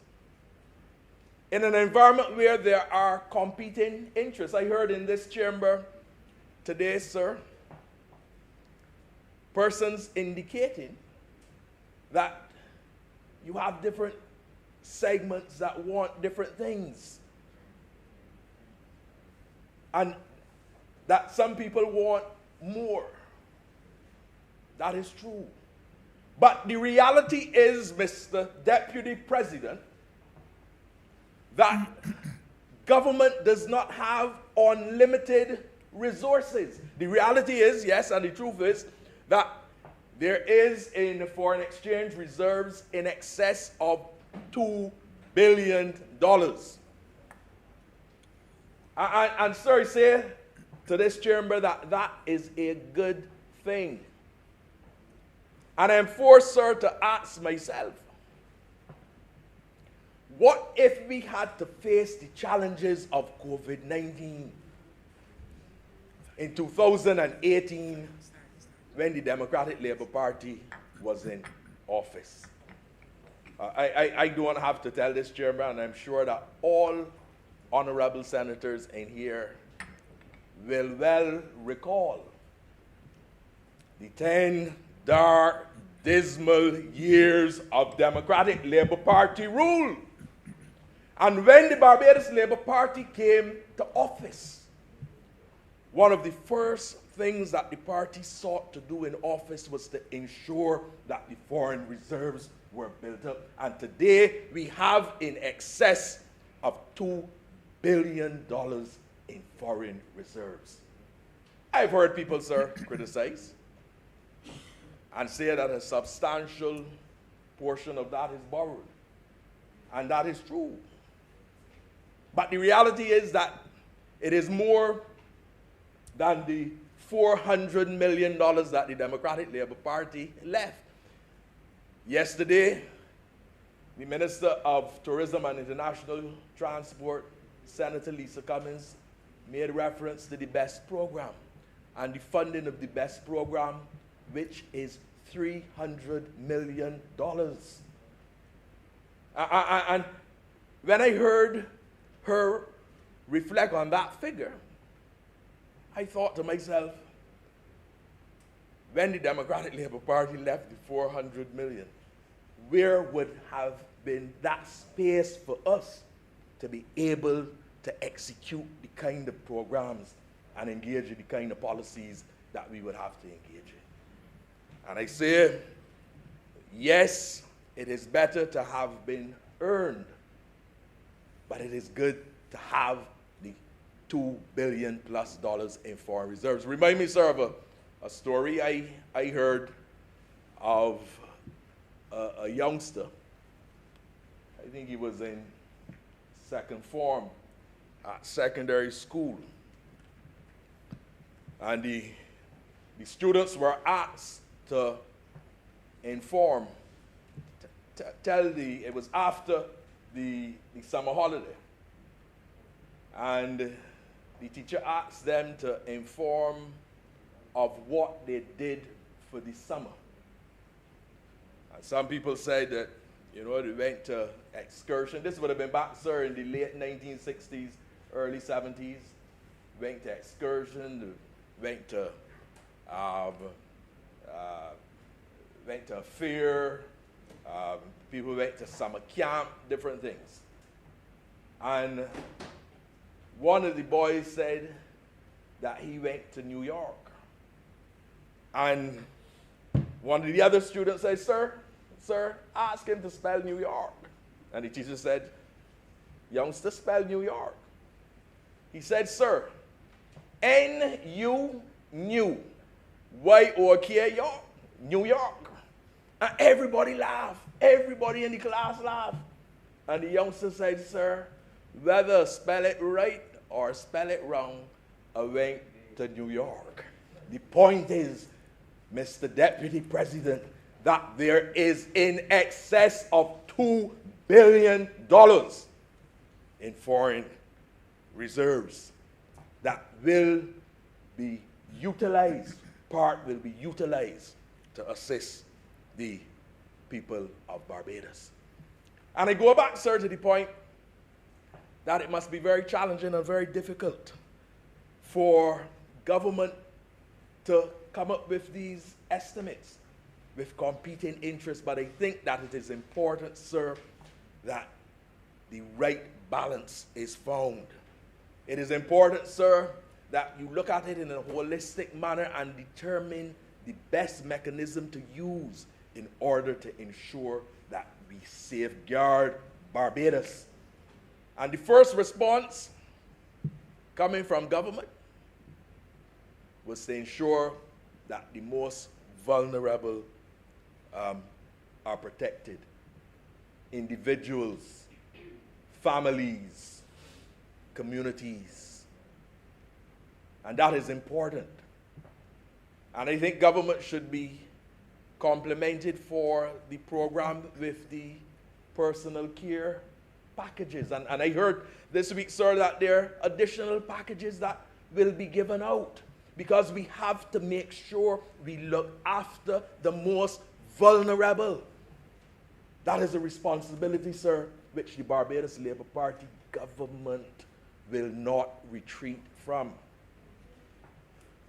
And sir, those packages, those personal care packages, are not being delivered on any political basis. No. In fact, and I believe the leader of government business made reference to it, the Democratic Labour Party would have been given packages as well in order to assist those persons that need assistance. And wait. And wait, sir. When it comes to representing people, when it comes to looking after people, sir, the Barbados Labour Party, we are not looking at party colors. We are not looking, sir, at whether the person is a supporter or is not a supporter. We have to ensure, and we are committed, sir, to ensuring that we take those actions to protect persons' lives, individuals, sir, and not doing it on a political basis at all. Sir, there's the Adopt a Family program that has been launched, and I'm very aware that good support has been given for that by the private sector. One of my colleagues teased me at lunch to say to me that she understood that I was giving away some money. It was not my money, but the Barbados Hotel and Tourism Association yesterday made a presentation, $20,000, to the Adopt a Family program. And I'm going to spend some time a little later to speak to some issues related to tourism. But I'm going to make this point here. Tourism, sir, is not simply about the number of airplanes that are coming, whether you're flying in from New York on JetBlue, or you're coming from Miami on American, or you're coming from Manchester, or flying from Heathrow or Gatwick. It is not, sir, about the level of the occupancy and the number of people that those planes are bringing in. Mr. Deputy President, it is about people. And at the end of the day, if we are not able to protect our people and to assist our people, then we can see no benefits from tourism. And I've said in this chamber before that the Barbados Hotel and Tourism Association will continue to work with its partners. And when I speak of partners, sir, I don't only speak of capital. I speak, sir, of labor, because labor is a very important and critical part in that partnership and in the process. And I've said in this chamber before as well, sir, that I do not support the idea that there has to be conflict between labor and capital. And especially in a time of COVID-19, in a time when all of us are hurting and all of us are being impacted, I believe, sir, that it is important to be cooperating together. Just a second,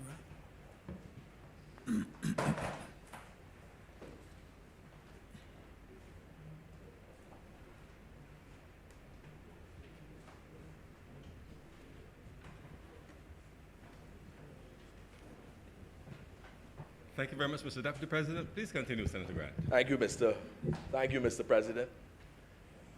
I think, as I was saying, that it is important for us to collaborate. I believe at an earlier sitting that Senator Dr. Maynard made reference to some support also given by the Barbados Hotel and Tourism Association with respect to Harrison's Point, facilitation of 80 beds and sheets and linens and pillowcases and different equipment. It is about people. Tourism is about people. And we have to ensure that we are taking care of our own. And labor is critical and important. And we will continue to work with labor and to look out for the best interests of labor. Sir, these estimates of revenue and expenditure, provision is made, I believe, sir, $10 million it is. It's made for small and micro business under the relevant ministry, the Ministry of Energy, Small Business. That's the ministry, and entrepreneurship. And I know that my colleague senator would have spoken to a number of issues relating to the small business. But it is not about big business. You have to work with all entities, big and small. And I heard a comment made that suggested that government does not care about workers, and that government is only interested in business, big business. And I make bold to say this in this chamber, sir. There is no other political party that has done more for poor, working class, black people than the Barbados Labour Party.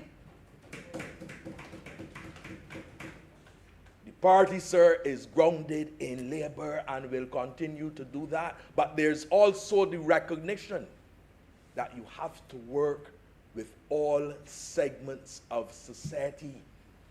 Because, sir, you cannot do it on your own. You can't clap with one hand.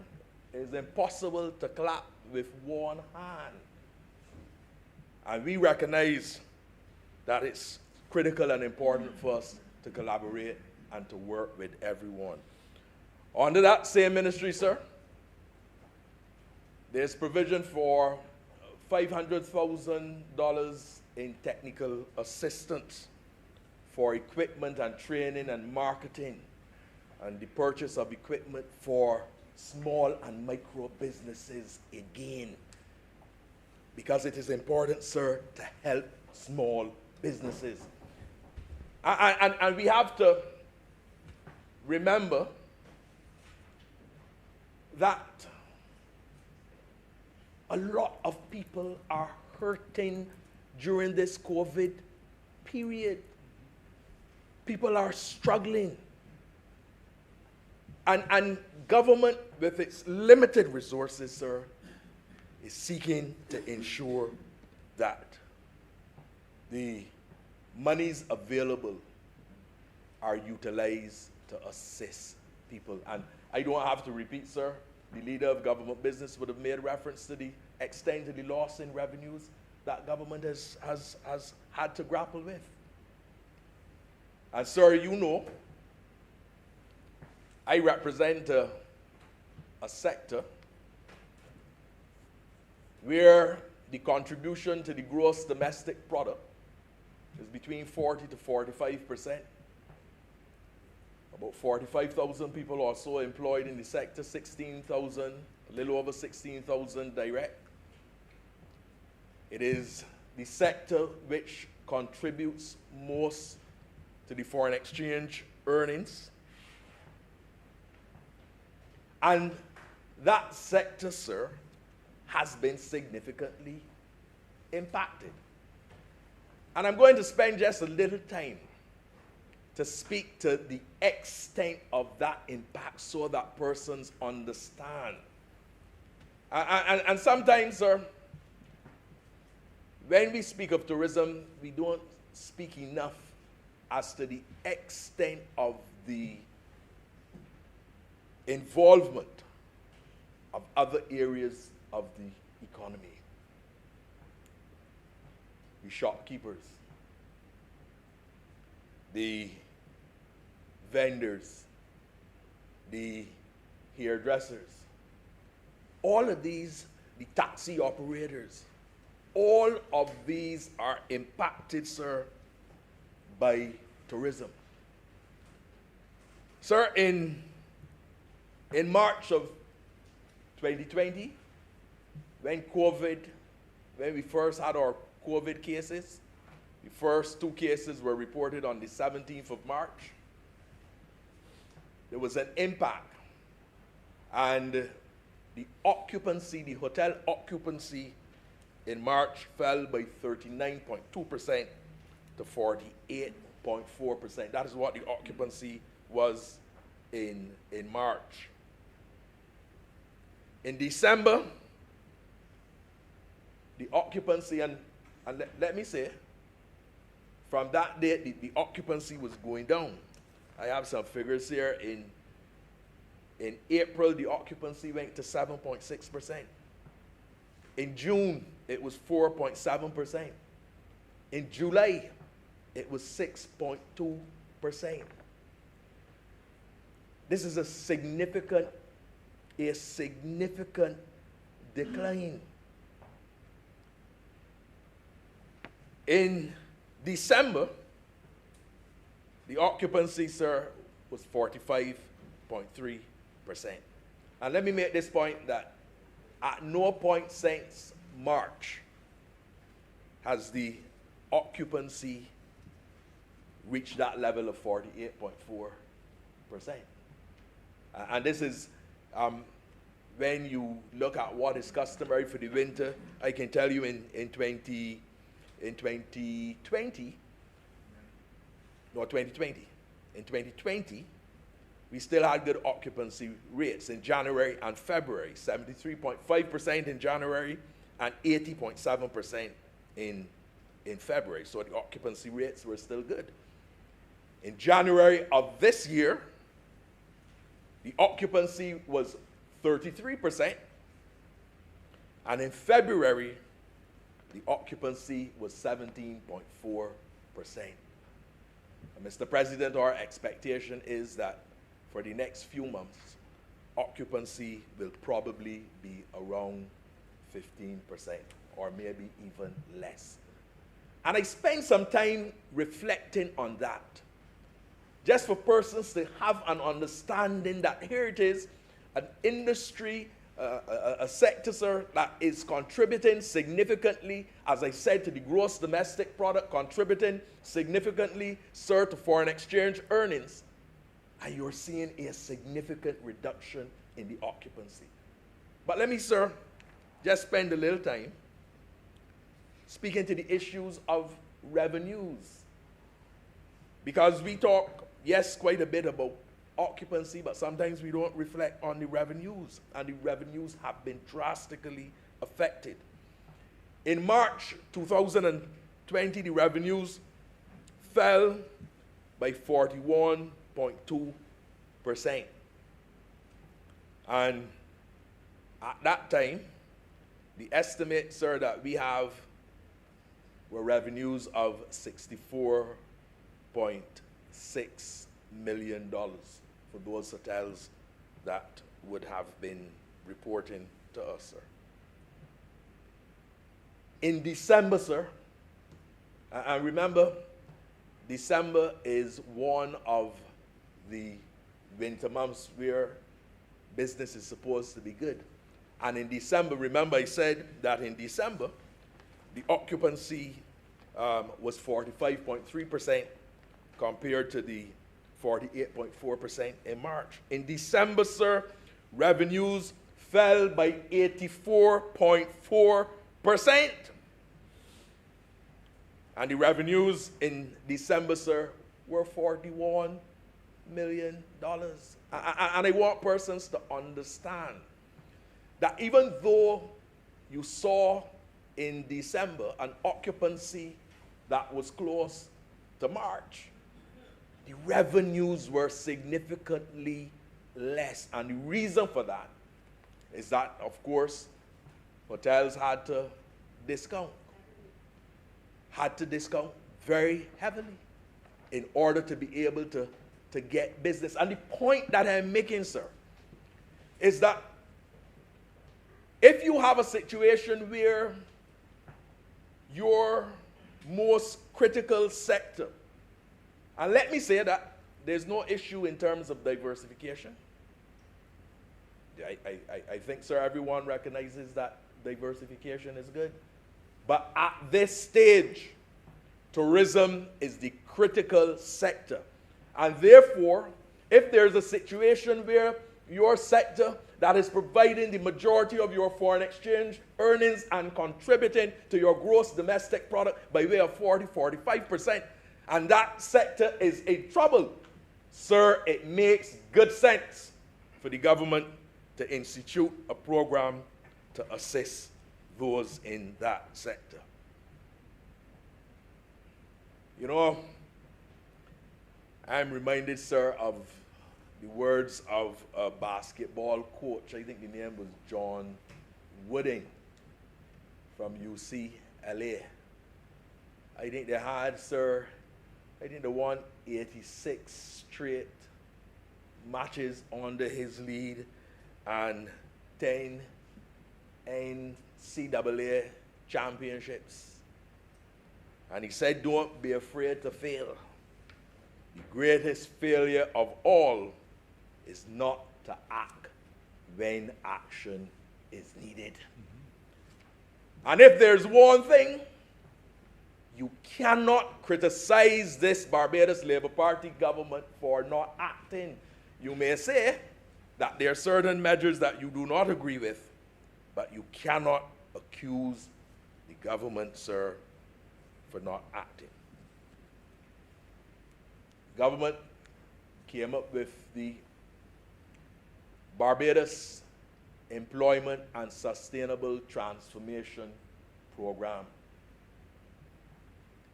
And as Senator Cummings indicated yesterday, that program is a $300 million funded program.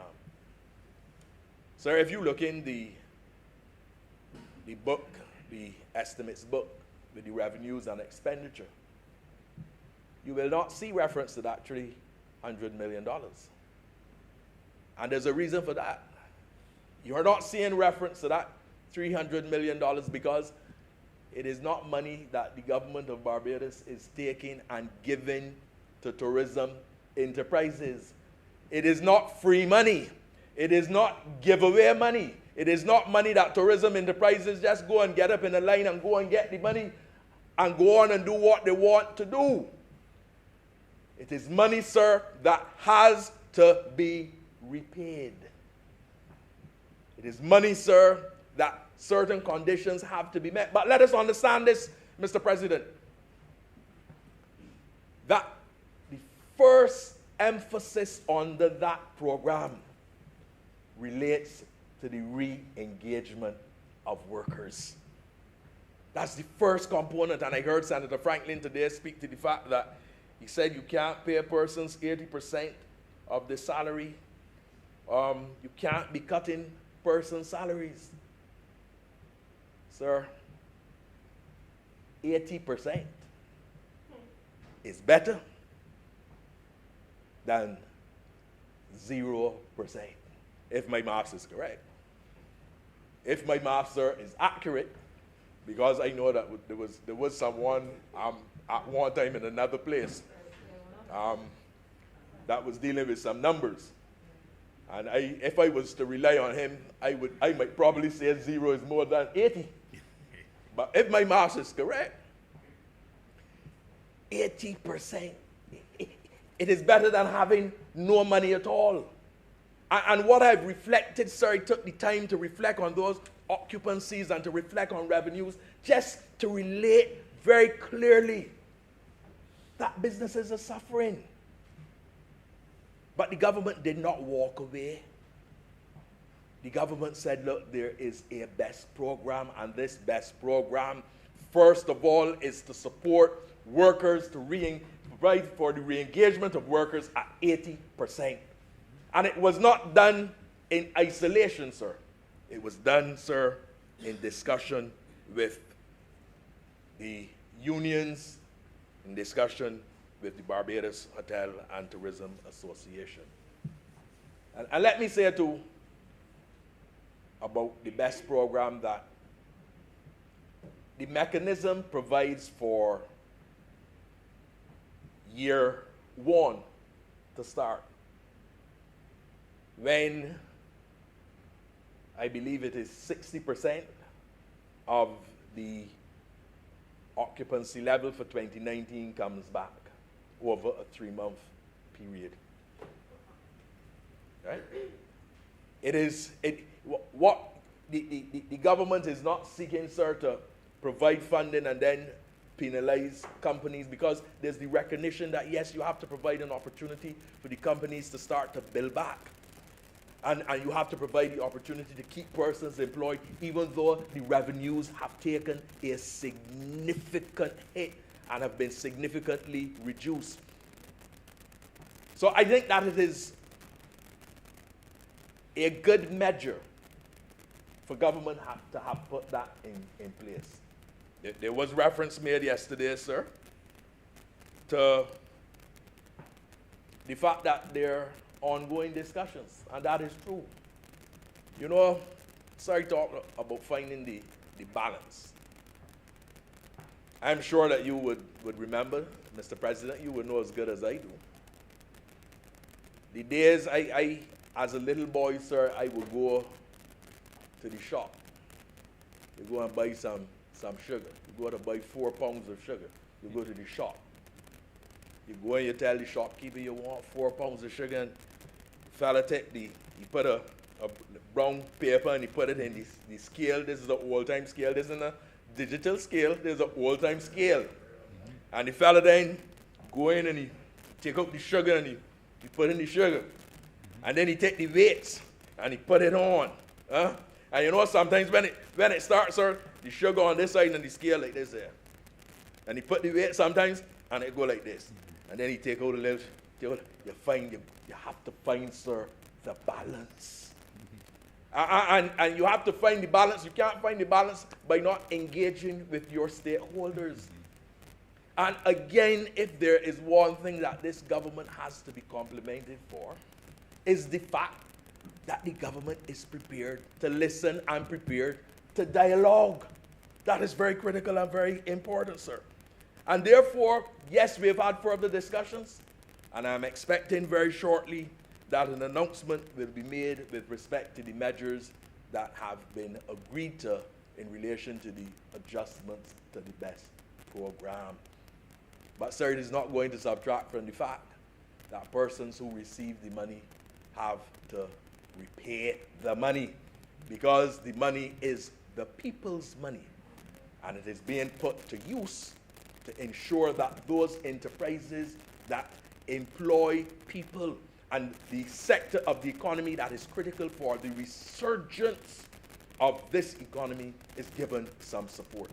I'm sure, Mr. President, that government would want to do more for more sectors. But as I said before, the resources are limited. Sir, you know, I must say that when you start to talk, the clock seems to move a little faster. I'm keeping my eye on the clock because I still have a few. That only happens when you have a lot to say. Yes, unlike Senator Holder, I do have a few more things that I wish to touch on. I want to speak very briefly, sir, as I'm on tourism, to the protocols. Of course, the vaccines provide, I think, an opportunity for countries throughout the globe. And as you're very aware, the vaccine available to us is the Oxford AstraZeneca vaccine. I've heard talk in this chamber today about who was responsible for the super spread. And Mr. President, let's be real, let's be honest. On December 31st, I was making plans to go to a house get-together and to line with about 30 people or so. There were Barbadians, sir, making plans to go on All Year's night. And sir, I have to tell you that I normally go on All Year's night and have a good time because that is my birth night. So I fed all night, sir, and all into New Year's morning. But what also happened, sir, after, I think it was the 3rd of May, when the country started to really open, after having been in lockdown from, if memory serves me correctly, around the 28th of March or so. What started to happen, sir? You would drive around and you would see people not wearing the mask. That's the reality. We got to a stage where there were no positive cases, and we dropped our guard a bit. I am not, sir, listen, Mr. President, what happened at the bus crawl could have happened at a line, could have happened different places. The truth is that the lesson for me is that we have to ensure that as we reopen again and as we engage more persons coming, that we do not drop our guard and that we ensure that whatever the protocols are that are put in place, that we all adhere to the protocols. And if you don't adhere, then you face the consequences no matter who you are, because the protocols are put in place, sir, to assist all of us. Minister Cummings spoke yesterday about the IATA passport, and therefore I'm not going to spend any time reflecting on that. But I do want to take this opportunity to encourage Barbadians to take the vaccine. I took the vaccine, and I have to say, sir, that I had no side effects at all. It didn't affect me in any way. In fact, I must tell you that I wondered if the nurse had really given me the job. The first thing is I didn't feel anything. That's the first thing. And the next thing, I didn't have a fever, I didn't have a sweat, I didn't have nothing at all. But I think it is important for us to ensure that we provide persons with the relevant information, because I accept, yes, that there are people who are a little concerned. Sir, I didn't grow an extra head. I didn't get an extra finger, nothing like that. All these, yeah, you can look, I got 10 fingers. There's this conspiracy theory about all different kinds of things, but we have to speak with persons and encourage them, and let those that are knowledgeable persons like Senator Haynes and Senator Dr. Haynes and Senator Dr. Maynard and Senator Dr. Walker, who are competent to speak to the issues of the vaccine, you know, speak to them and assist persons that may have queries. Sir, I want to spend some time discussing an area that is related to tourism, but is related as well to Barbadians. And maybe I should make the point that, you know, you really can't separate from tourism from the Barbadian society. Because I'm going to spend a little time speaking about infrastructural development. And the infrastructure that is put in place will prove to be beneficial to both locals as well as visitors. Sir, the estimates provide for $139.4 million for the Ministry of Transport, Works, and Water Resources. And sir, let us be honest. We have some roads in Barbados that bad. Roads that have not been given attention for the last decade. We have some areas in Barbados, Mr. President, where there have been significant water woes. In fact, sir, to demonstrate that the government does not operate with any political bias at all. One of the areas in which a determination has been made to deal with the water woes is in the constituency and in the parish of St. John. And we recognize, sir, that the people of St. John, having been faithful and committed, yes, to a political party for an extremely long time, have suffered. And it is the Barbados Labour Party that has made the determination that relief must come to the people of St. John, and that their water issues must be dealt with. And I'm happy, sir, to see that government is pursuing the issues of dealing with water woes in a non-partisan way. I'm told, sir, that the monies provided for the Ministry of Transport, Works, and Water Resources, that has increased by 26.5%,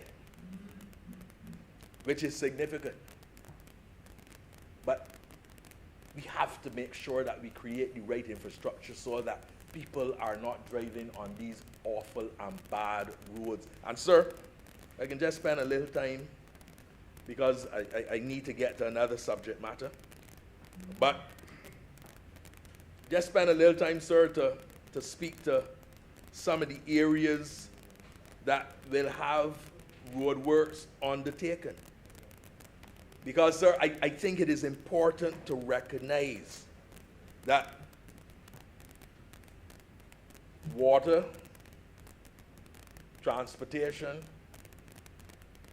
the road infrastructure, sir, you know, they contribute to economic activity. They're critical to economic activity. In fact, when you speak about tourism, and we normally speak, and it seems as if tourism is about, like I said before, the planes and people coming and hotels and restaurants and all of that. But tourism is a lot broader than that. Tourism takes account of infrastructure, road. It takes account of telecommunication. It takes account of health services. A wide range of different areas that impact on individuals. So, sir, I just want to point out some of the areas in which there's going to be some road works done. The Carmichael Road area, Long Bay, Bel Air, in St. Philip, Highway 3 to Hubbersville, Highway 6 from Henry Ford roundabout to Searles roundabout. A number of areas as well where there are going to be further work done, like in Brayton, Long Bay again in St. Philip, Market Hill in St. George, Rosegate Road in St. John, Pot House Road to Welch in St. John, Loop Hill in St. Peter, Pori Spring in St. Thomas, Cat's Castle, Bell Road. Sir, there's a Mr. President, there are numerous roads identified for works to be undertaken. And the Barbados Water Authority as well will be doing some work with its water mains and pipelines and introducing some water-saving devices as well. So as I said, this infrastructure upgrade is critical and important in terms of the continued growth and development that we will anticipate with the return of tourism. Sir, I'm going to spend a few minutes speaking to the Ministry of Environment and National Beautification. I know, sir, there was a time whenever I spoke in this chamber, I know persons used to say, sir, that they know there are two subjects that I am definitely going to touch on: tourism and SSA. Yeah. I'm happy to say, sir, and I heard, you know, I watched the program on Sunday. It was some program that the Democratic Labour Party had. I went online, sir, and I watched it. Because, you know, in this COVID-19 environment with all the stress, you got to get some comic relief. So I went online, and I heard one of the spokespersons speaking to the fact that there are all of these garbage trucks. And I remember that same person saying that there will be no garbage trucks, because I was on a calling program with that individual, and they were saying that we would not get the garbage trucks. But we have them there in place, and the garbage is being collected by the Sanitation Service Authority. Senator Nurse spoke to issues with respect to beautification. And I want to spend a little time talking about that. As you know, sir, the National Conservation Commission is responsible for the parks and the beaches and certain communities. There is the National Beautification Program, and part of that, a component of that, sir, is the Clean and Green. And what is Clean and Green?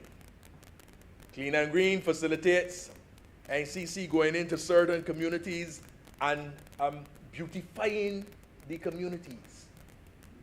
You know, sir, it's important, and we have to make Barbados look a lot more beautiful. And I know that this is something that the Prime Minister is passionate about.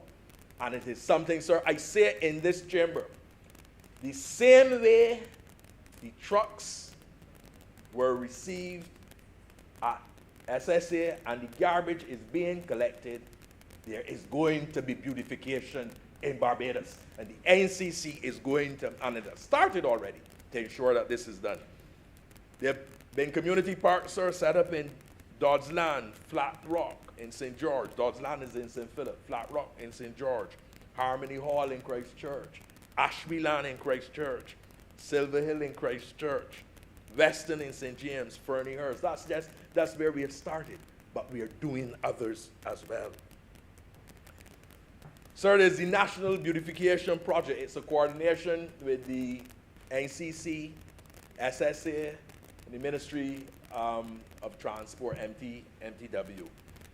Of course, the focus of SSA is on the collection of the garbage. MTW is dealing with roadways and byways at this time. I must say to you, sir, that I know that consideration is being given by Cabinet for NCC to take responsibility for the highways and the byways as well. And the expectation is that with that, we will also be seeing some equipment, and I'm sure that the minister responsible for the environment and national beautification will speak to it in more detail at the appropriate time.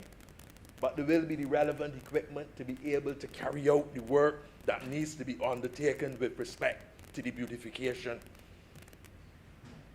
The beautification is not just for visitors, as I said before, it is for locals as well. And I want to take this opportunity, sir, to encourage Barbadians to take pride in their environment. I've heard the Prime Minister say before that there was a time when people would come out and clean in front of them. We got to get back to those days. We got to get back to where we are able to take pride in our environment and take responsibility as well. That is extremely important, sir, because, you know, one entity, while doing a lot, and NCC will lead the charge and will lead the way, but it's important, too, that we have the buy-in from Barbadians. Of course, sir, there's the 360 program. The 360 program, sir, involves two teams, the A team and the B team. And what happens is that these workers go into different constituencies, all the constituencies in different areas, under the instruction of the NCC, and engage, sir, in cleaning the different communities, because we want to ensure that the place is clean. We want to ensure that there is a clean environment so that there are no health challenges. Sir, I have to tell you this. After the first lockdown, I made a pronouncement. And that pronouncement was that in the close environs of the city and in areas of St. Michael, you would likely see tongue rats. And I'm talking about real rats. And I said that because the truth is that, you know, people say that the rats in town are bigger than rats other places. And that may be so because of the ability in terms of getting things to eat from restaurants and different things. And that is something that we have to talk about. And my prediction was that if business in town was closed, that what would happen is that you will see the town rats moving out of town, right? And I only reference that to say, sir, that it is important that the environment is kept clean, because in keeping the environment clean, what you also do is that you ensure that you are also protecting individuals in terms of health and in terms of diseases. I want, sir, to speak a little bit about the botanical gardens. The botanical gardens, of course, as you know, located in Waterford. If you come from the ABC Highway and you are heading towards Combermere School, on your left, that is the International Park of the Botanical Gardens. On your right is the National Park. In the International Park, the intention is, sir, that we will have countries sponsoring different gardens. Whether that country is China, Mauritius, wherever, we will actively pursue Ghana, for example, because we have had some relations with Ghana, and beautify that area. You know, sir, the area has been cleared, and already there is a difference. And imagine how that area will look when we have different international gardens on that side. On the next side, sir, that is the national area. Let me say the area that has been cleared. The invasive species that would have been there is the river tambourine. A lot of work was done, and that was removed. And then in the area of the national part of the Botanical Gardens, there are some plans for there. The development of an amphitheater, different types of gardens as well. Having a jogging and a walking track. Having spaces where persons can have picnics. That area must be an area of relaxation. It must be an area, sir, where persons can come and enjoy. And I have to say to Senator Nurse that yes, there is a master plan. And that master plan, sir, provides, like I say, for all of these different things. As it relates to the flowers, sensory flowers. These are flowers, sir, that you, sweet-smelling flowers, or trees too in the area that make sounds like shak shak. The people who are involved with these things can tell you how you can create that kind of easy and calming and cool environment. But I want to assure this chamber that there are measures in place to seek to ensure that that area is developed. The NCC has increased its plant production. Initially, the plant production was up to a maximum of 100,000 plants. We are now able to go to 250,000 plants. What we have done is that we have utilized an additional 8,000 square feet approximately, and that is the area that previously was just bush. We clear the area, and we ensure, sir, that we have put the measures in place so that we can now facilitate 250,000 plants. We have also increased our seed capacity. I believe the terminology is germplasm. I think that's the terminology that is used. And what we are doing, sir, is to make sure that there may be 25 different varieties of roses, and that we are able to produce and beautify, and to not only do that with respect to the areas that we are cleaning and beautifying, but also making those available to the public of Barbados as well. Sir, I just want to speak briefly, sir, to the issue of lifeguards, and to say that we are enhancing the training for lifeguards. In the past, lifeguards received training once a year. That has now changed. They're receiving training once a quarter. And I want to encourage Barbadians that when you go to the beach, please listen to the lifeguards. Please follow the directions of the lifeguard. The lifeguards are there to safeguard your life. They're there for safety, and they are there for protection.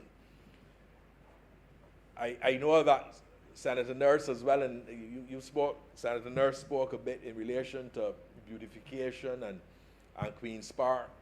The NCC is going to be undertaking some repairs to the Queen's Park Lake.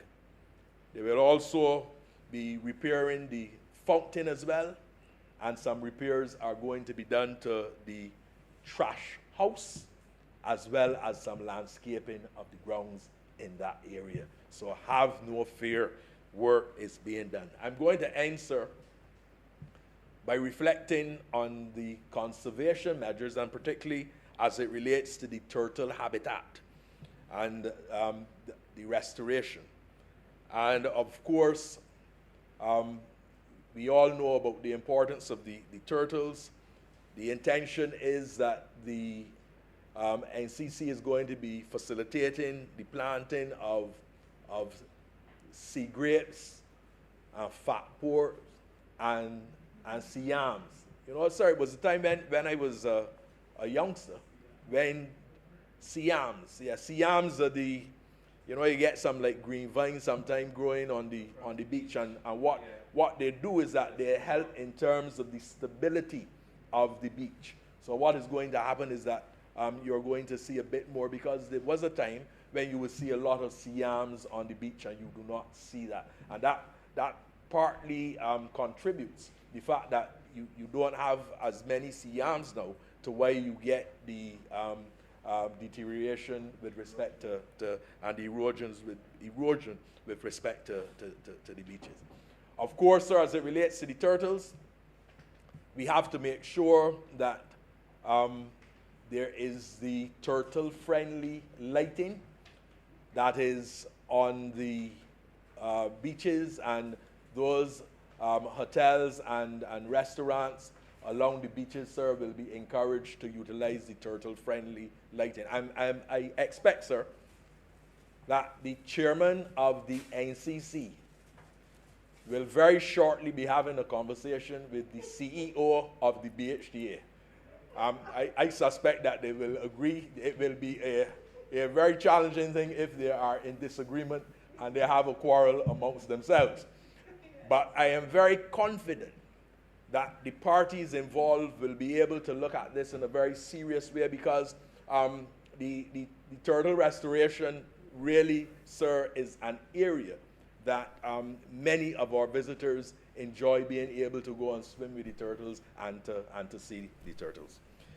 Mr. President, as I come near to a close, I want to say that the government of Barbados has done what I consider to be a remarkable job. The government, sir, has acted in a very responsible manner. The government of Barbados has sought to ensure that the most vulnerable are protected.